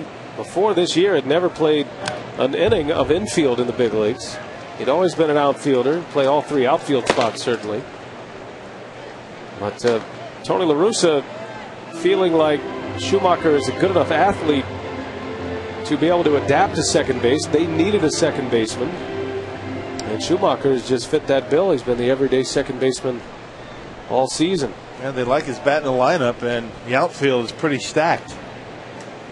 Not a whole lot of opportunities in the outfield. Ryan takes off, and a called strike 3. Kendall did the right thing.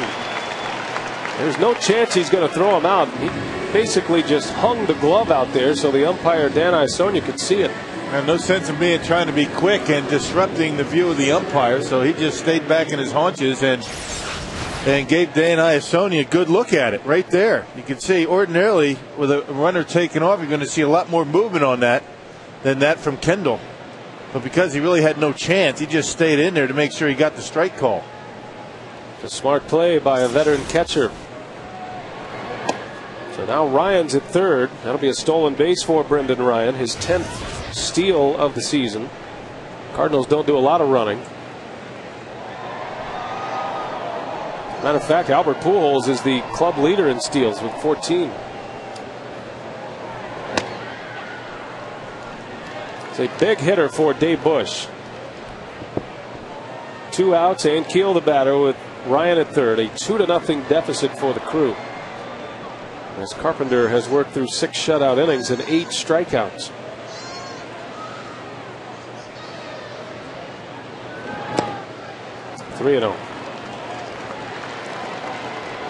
Now, when you tell yourself just don't walk this guy, that's when you end up throwing 3 pitches out of the strike zone. He's got himself in a big hole.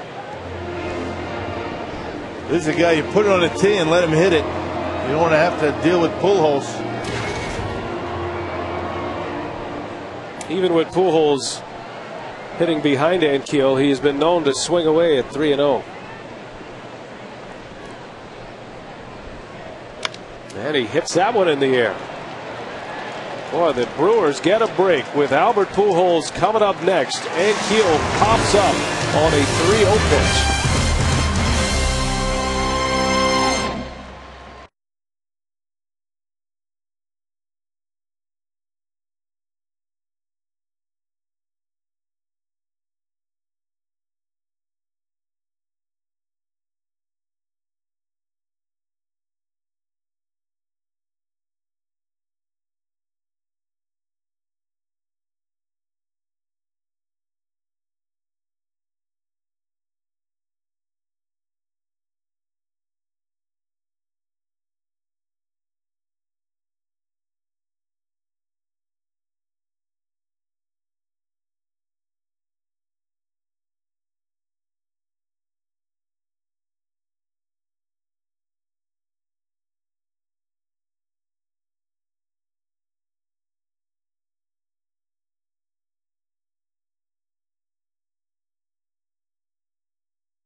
Nothing as we go to the bottom of the 7th inning. Chris Carpenter's been the big story on the mound for St. Louis. He has not lost in the last 2 months. He's 10-0, Davey.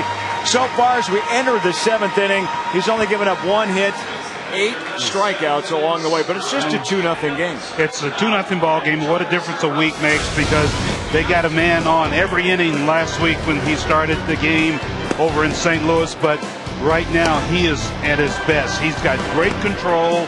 He's got that breaking ball going, a little cutter, but he's spotting his fast and very frugal with his pitches. So who has the advantage? It's been part of our text question when facing a team for back-to-back starts. Is it Carpenter over the Brewers here in this one, do you think? Well, I think Carpenter has, and the only difference, I think, is that he's a lot sharper today than when he was in St. Louis. So, you know, basically he's going to pitch the hitters the same way he was trying to do in St. Louis, but he's a lot crisper with his pitches now. Well, some of these strikeouts along the way have been check swings. That's going to be our instructional after the ball game this afternoon. How far is too far? We'll check that out with Davey and Bill coming up on Brewers Live post-game. Full coverage of this one as well. Cardinals and Brewers opening up a 3-game set here in Milwaukee. Brian and Bill? And you know my theory on that, Craig. I subscribe to the black bat theory. I don't know if there's ever been a study done, but it doesn't seem like those who use black bats get called for check swings that often. Miller Lite, what's on tap? The Cardinals here tomorrow for Game 2. We're back on Fox Sports Wisconsin tomorrow, and then Wednesday, no TV. We can catch that game on Brewers Radio with Bob Uecker and Corey Provis. It'll be a 1:05 start. That's the final game of the homestand Wednesday. Brewers will take Thursday off, and then they start a series and a road trip in Phoenix, Arizona on Friday. Big crowd on a Labor Day weekend. Beautiful Labor Day it is today. And a lot of fun at the ballpark. Over 35,000 on hand today. Good game going too. The Brewers are down 2-0. Really, one swing of the bat is the difference in this game right now. An Albert Pujols 2-out, 2 RBI double in the 5th inning.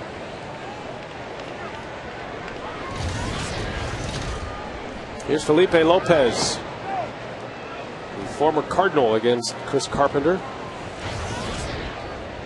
Lopez was traded from the Nationals to the Cardinals for the stretch run last year.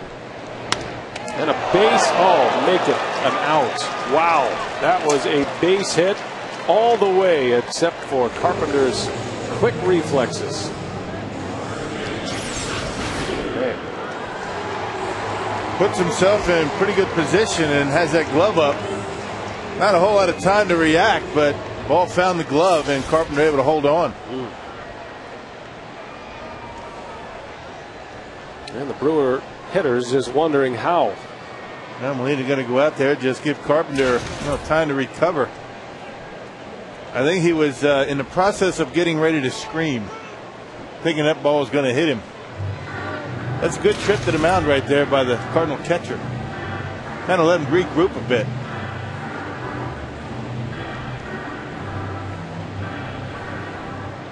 Cecil Cooper, the franchise record in RBIs. Fielder just 3 from that number.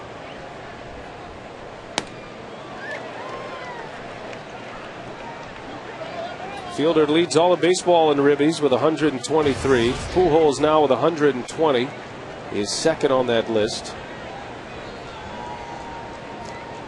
Prince is 0 for 2 today and is down 0-2 on Carpenter.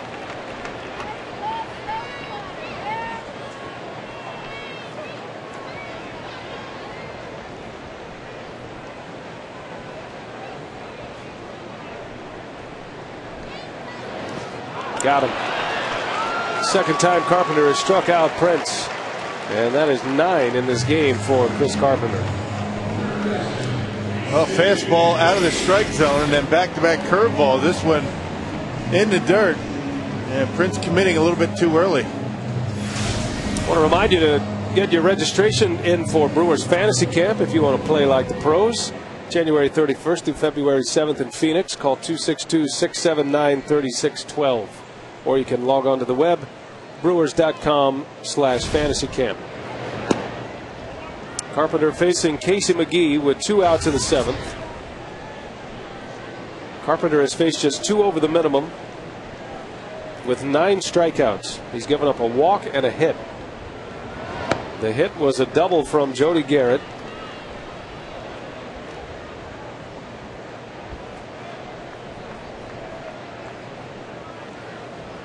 Just to give you some understanding of what kind of season Carpenter is having. His last start against the Brewers, he went 6 innings and gave up 3 runs. And there were questions after the game, is Chris Carpenter okay? He struggled a little bit. Yeah, gave up 3 runs. Imagine that. ERA went up. Sometimes you're a victim of your own success. Punches out McGee. 10 strikeouts for Chris Carpenter. He is through 7 and working on a 1-hit shutout.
may not be reproduced or retransmitted in any form, and the accounts and descriptions of this game may not be disseminated without express written consent of the Brewers.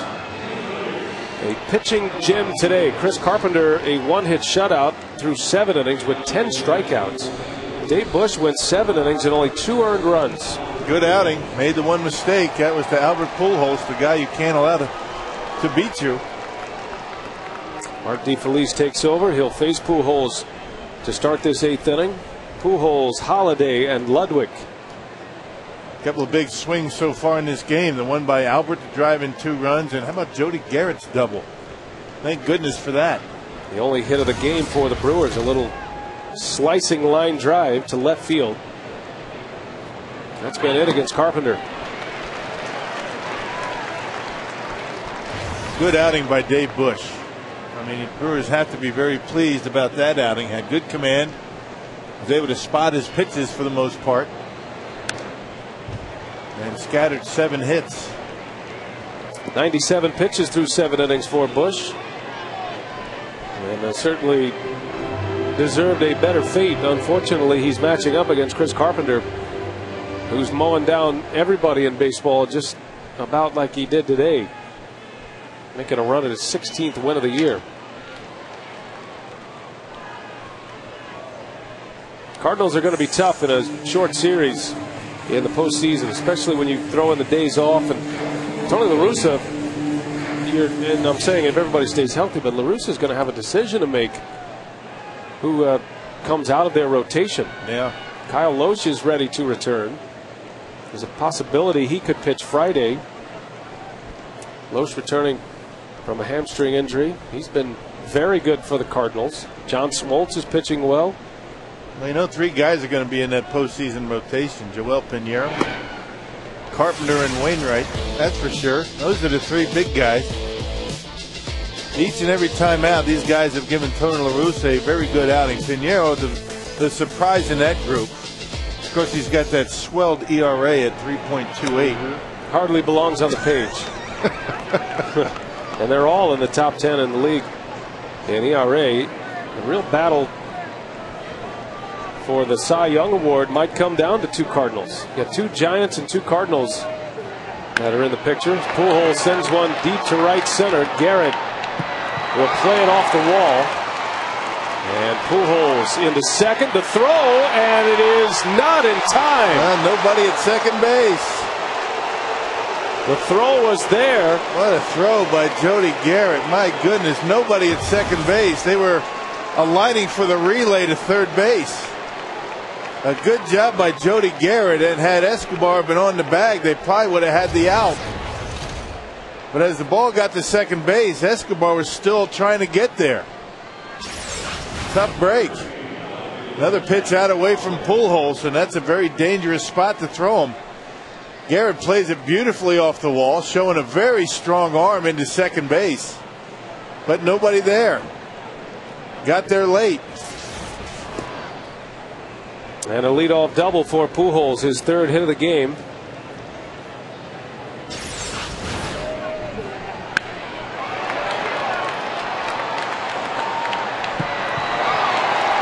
Pujols again almost misses first base. And overslid the bag, but Escobar could not get back to him in time.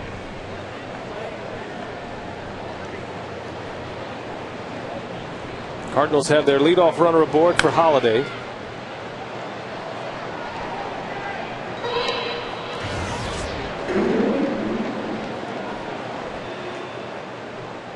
Holiday is 0 for 3. Free agent at season's end, and he's made it clear he wants to stay in St. Louis. But you figure he's going to get a good number on the free agent market. There's a base hit with Pujols' challenge. Pujols is going to try to score. Here comes a throw from Garrett, cut off. And Holiday drives in a run. It's 3-0 St. Louis.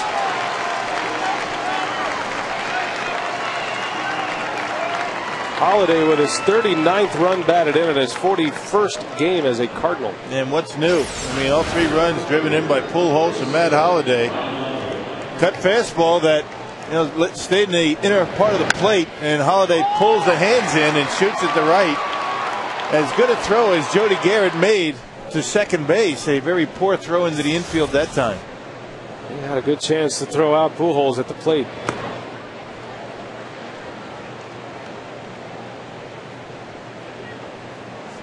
So a quick run for the Cardinals in the 8th. Back-to-back hits, Pujols and Holiday.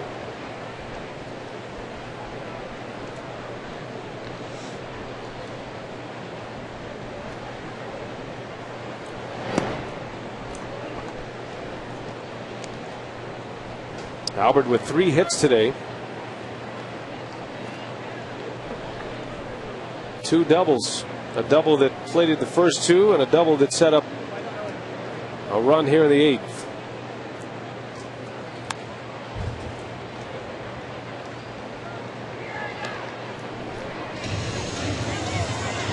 Tony La Russa is going to stick with a rotation that includes Kyle Loesch the rest of the way. It was announced earlier today. There was some talk that Mitchell Boggs would move into that 5th spot in the rotation, but John Smoltz will be in there the rest of the way along with Kyle Loesch. Come playoff time, you take away one of those starters, you could conceivably take 2 away, but either way their bullpen is going to be even better as DeFelice strikes out Ryan Ludwig. That cut fastball, and Ryan Ludwig just could not stay back. Tried to pull it, and that's what DeFelice wants you to do.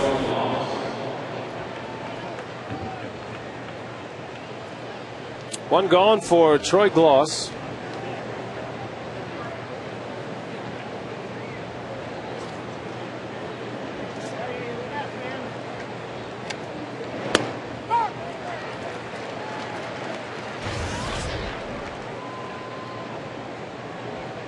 Gloss had a hit his first time up in the 2nd inning.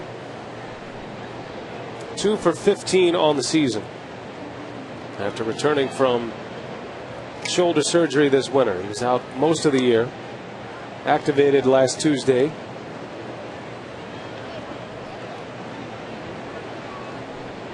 A little bit of concern for Mark DeRosa, I would imagine, Cardinals camp. Not only the wrist injury, but DeRosa's been dealing with a bad back. Which is why Tony La Russa is very happy to have Troy Gloss back. Lines one to right. 3rd hit of the inning against DeFelice. Well, I want to remind you that this November you can train to be an umpire at the 09 MLB Umpire Camp. That's at Baseball's Youth Academy in Compton, California. Classes and on-field instruction by Major League supervisors and former big league umps with over 200 years of experience combined. For more information, go to MLBUC.com. MLB Umpire Camp. Might be fun to do, get an appreciation for it. Yadier Molina skies one on the first pitch. Holiday tags and makes it to 3rd base. 2 outs in the inning. Runners at the corners for the Cardinals. Yeah, Yadier Molina hit that ball pretty well. Very rare to see Molina so far in this game hitless. This guy always seems to come up with some big hits against Milwaukee. And you would figure that that cut fastball from DeFelice right into his wheelhouse. He loves to go to right field. Interim pitching coach Chris Bosio. A quick visit with DeFelice with Brendan Ryan coming up.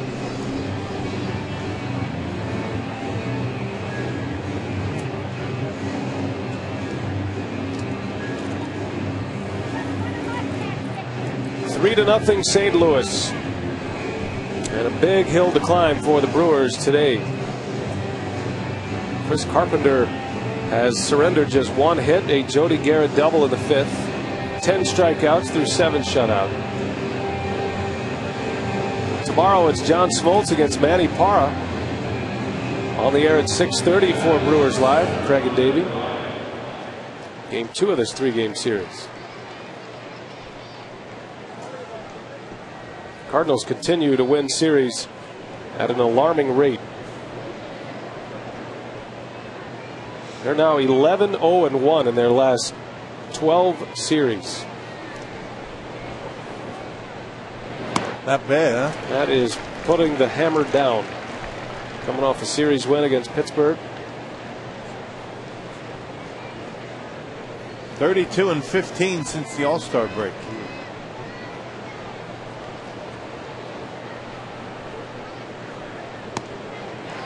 Oh, and 2 to Ryan.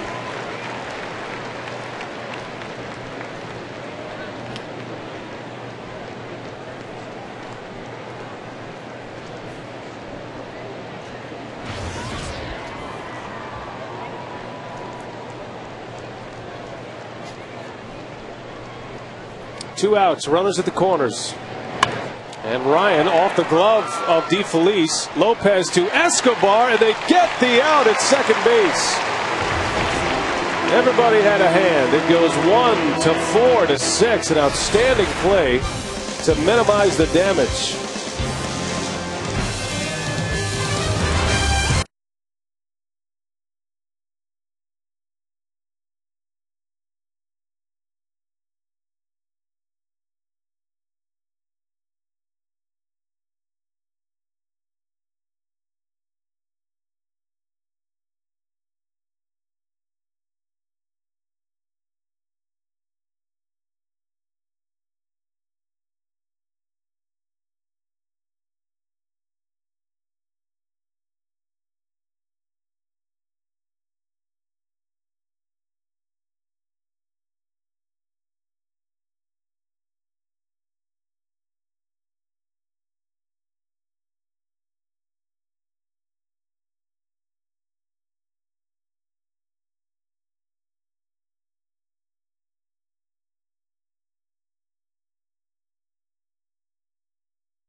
Just joining us, been a well-pitched game, but the Cardinals have a couple of timely hits that have them ahead 3-0.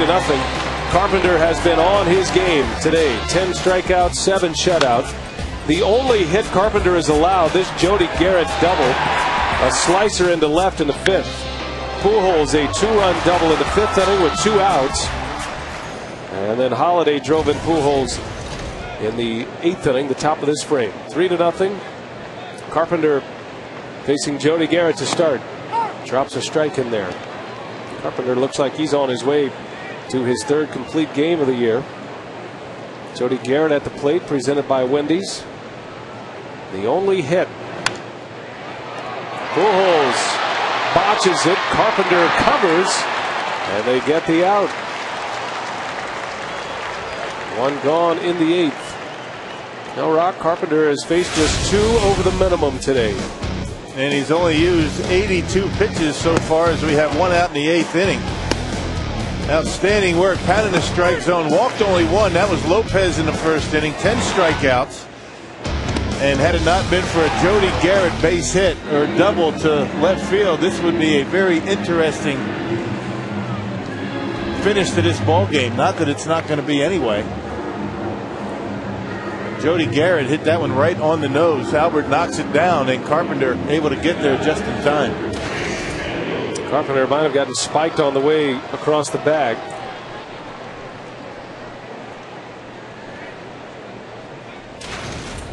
Jason Kendall.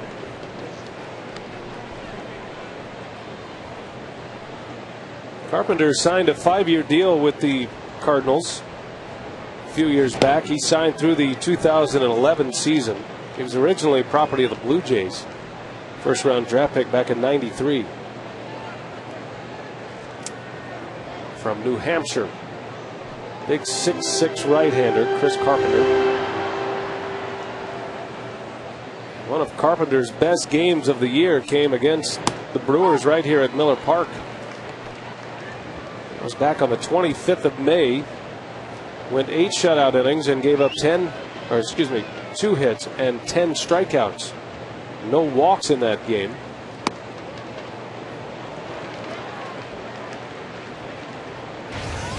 That was only the second start for Carpenter after his return from the disabled list. And it was about that time the Cardinals knew they had something special in Carpenter, a healthy pitcher once again. Giving up 3 hits to the Brewers here at Miller Park this year in 2 starts.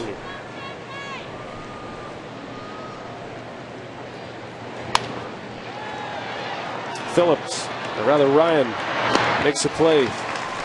2 up, 2 down. Take you back to the 25th of May.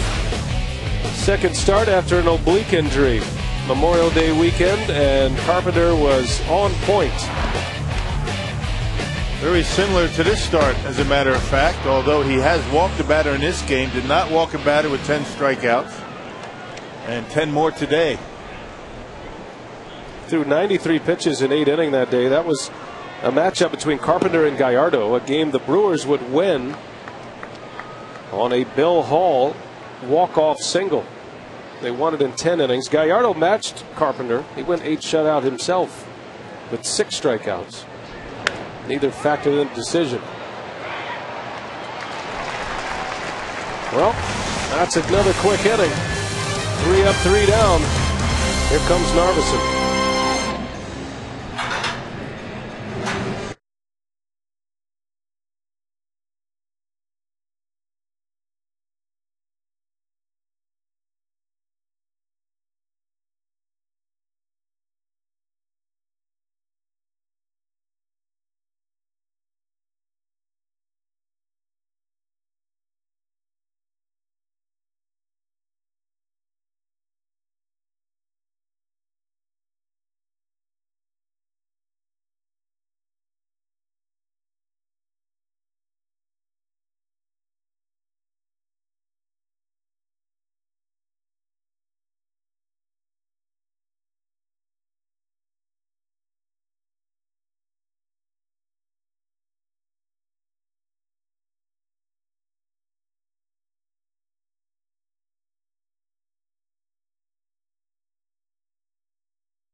Young Award winner. Who's the favorite? Carpenter, Wainwright, Lincecum, or Kane?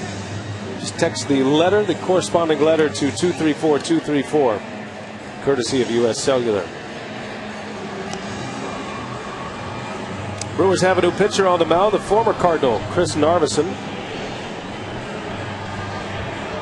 Well, pitched on Wednesday against St. Louis. It's been a while for Chris Narveson. Pitched an inning and 2/3. Gave up a couple of hits and struck out a couple of batters. Contract purchase from AAA Nashville back on August 21st. His second stint with the Brewers. The Brewers did promote another pitcher from AAA today, adding to their 40-man roster. John Axford, a big right-hander. His contract purchased from Nashville. Axford, good numbers, 22 games, a 5-0 record, and a .355 earned run average. Minor league season ends today officially.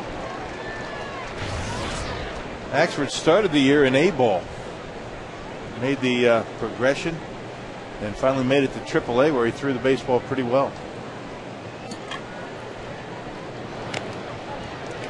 Carpenter bats for the 4th time. as he tries to complete his 3rd game of the year. He's 3 outs away from that.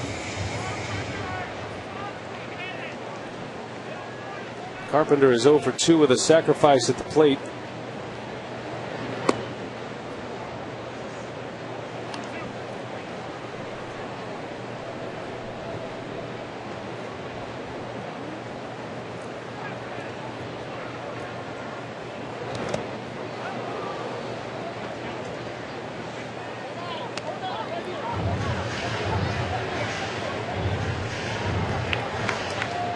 Narveson was in the big leagues with the Cardinals in 06. Made just 5 appearances on that World Series team in 06.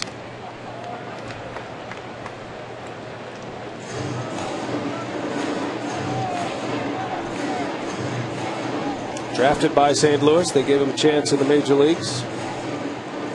Didn't return to the major leagues until this year. That World Series winning Cardinal team of 06, that was the year they won 83 games. They finished the year just 5 games over 500. Won the division and ended up winning the World Series. Peaked at the right time, didn't they? Did they ever? They were in a dogfight with Willie Randolph's Mets. They went the distance against the Mets that year in the League Championship Series before finally winning in Game 7, and then they won 4 out of 5 from the Tigers.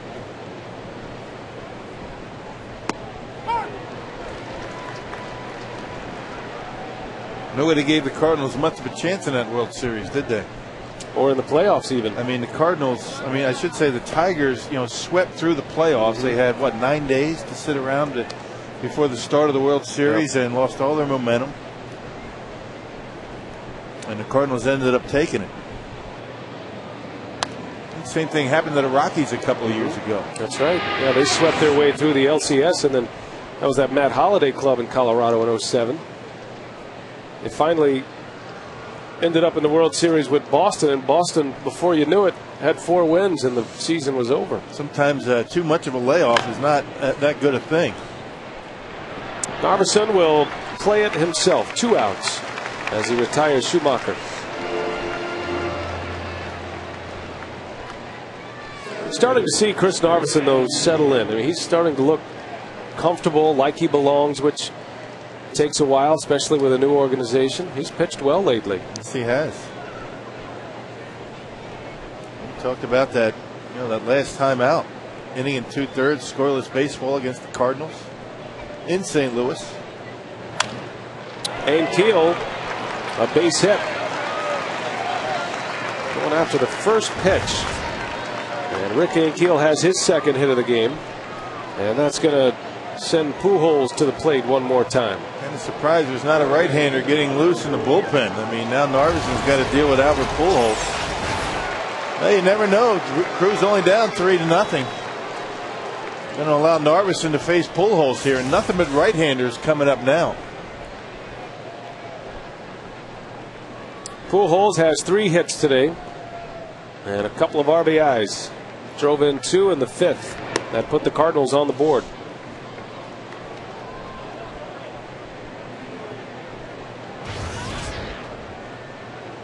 Albert scored the 3rd Cardinal run.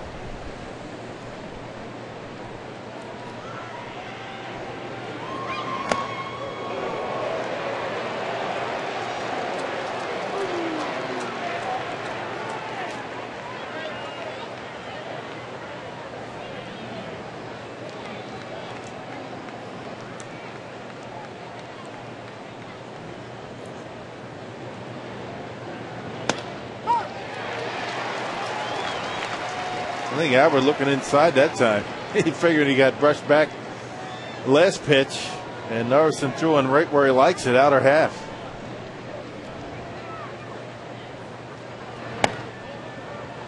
Three balls and a strike on Pujols. That's where you have to pitch, Albert. You've been seeing all day what he does with pitches away from him.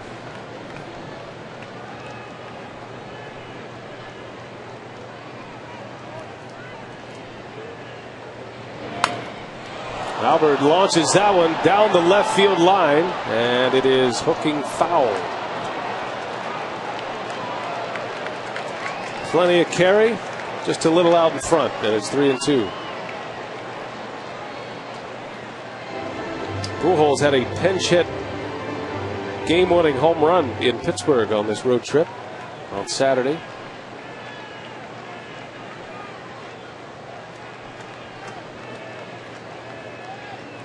Full count, 2 outs. Ankiel takes off, and Pujols takes ball 4. And Maka is content to have Narveson get through the middle of this powerful Cardinal batting order. And all right-handers. Every one of them after Rick Ankiel is right-handed. Still no activity in that bullpen.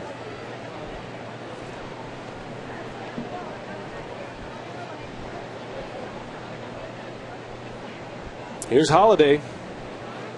Singled in a run in the 8th. His 39th run batted in as a Cardinal. Has about an RBI per game played. This is game 41 for Holiday.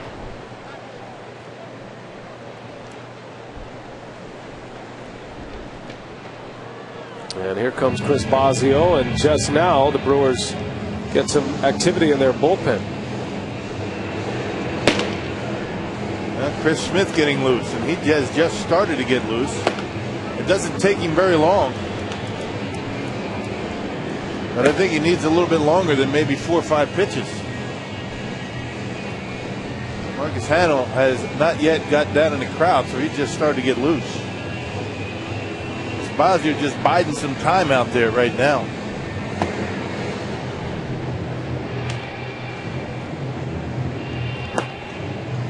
Now Narveson will certainly have the rest of this Holiday at bat.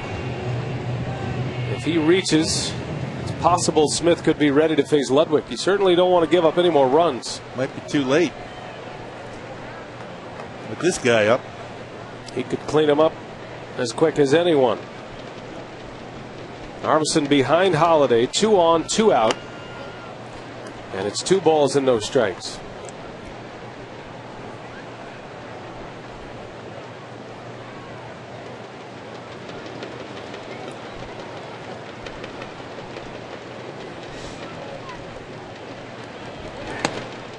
Put it right by him. Good fastball from Narveson. 2-1. Yep, 91, 4 seams right down the middle. In a hitter's count. Wouldn't try that one again.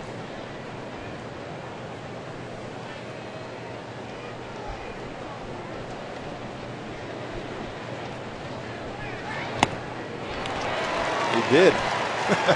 Maybe that's where to get him out, right down the middle.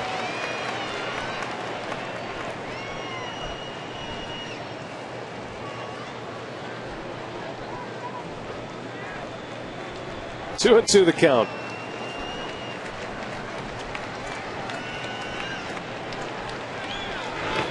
And he got him. Struck him out on a breaking ball. Nicely done, Chris Narveson.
the man of the hour is Chris Carpenter. He is making a bid at his 3rd complete game of the year. He has dominated the Brewers through 8 innings, just 90 pitches through 8 innings.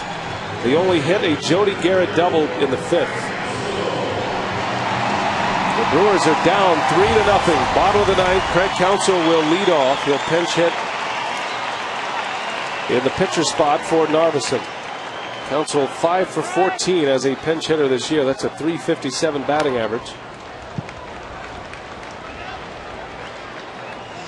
Carpenter has a 1-hit complete game during his Cy Young Award year in 05.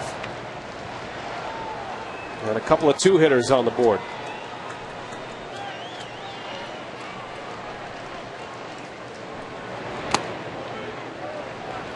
And just when the Cardinals needed a starter to go deep in a game, they get this kind of performance from Carpenter. Yesterday they used 4 relievers, including a blown save by Ryan Franklin.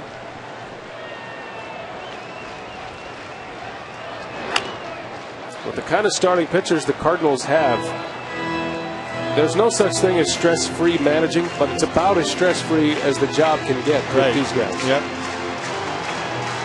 And the front end of that Cardinal bullpen very rarely used, unless it's extra innings. Counsell down a ball and 2 strikes. 2-2. Good take for Counsell. Carpenter has given up just 1 walk and 1 hit, just 2 over the minimum.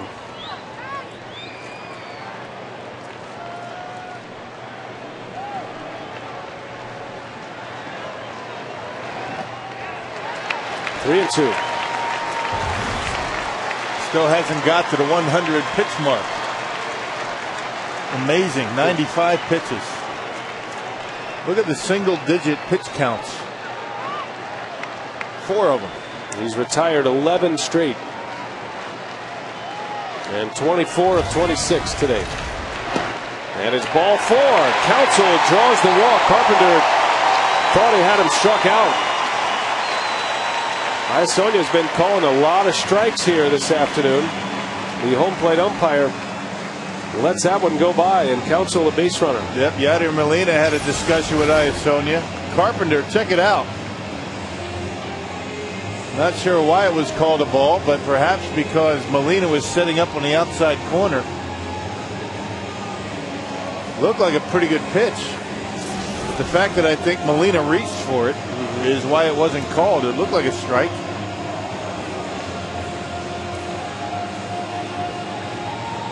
So a base runner for the first time since the 5th inning for the Brewers. And back to the top of the order now, and Corey Patterson. Well, a couple of men on, you get the middle of the order to come up, and maybe somebody knock one out of here, tie it up. Dennis Reyes, the lefty, on the far side. Kyle McClellan, the right-hander. A hard thrower. That one missed. Patterson is 0 for 3 in his first start as a Brewer.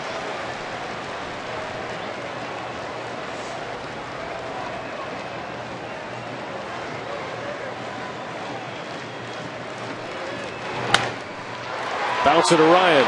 Steps on the bag and a 6-3 double play. They had him well positioned. And Carpenter an out away from a complete game.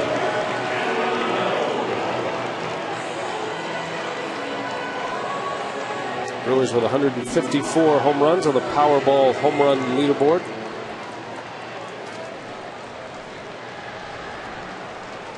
Carpenter to face Catalanato. And a bouncer. Schumacher. Chris Carpenter shows you why he is making a serious run at a 2nd Cy Young Award. The Cardinals win it. A 1-hit shutout for Chris Carpenter. 3-0 the final score. Carpenter now 16-3. Dave Bush, despite pitching well, drops to 3-7. As we check in with Craig Kashawn, it's time for Brewers Live. Okay, Brian, thanks very much. We hope to catch up with Chris Carpenter and the Brewers as well as we go inside the clubhouses. Brewers Live postgame on the way. We'll also hear from the skipper, Ken Maka. Our on-field instructional, the check swing. Stay with us. Brewers Live is next.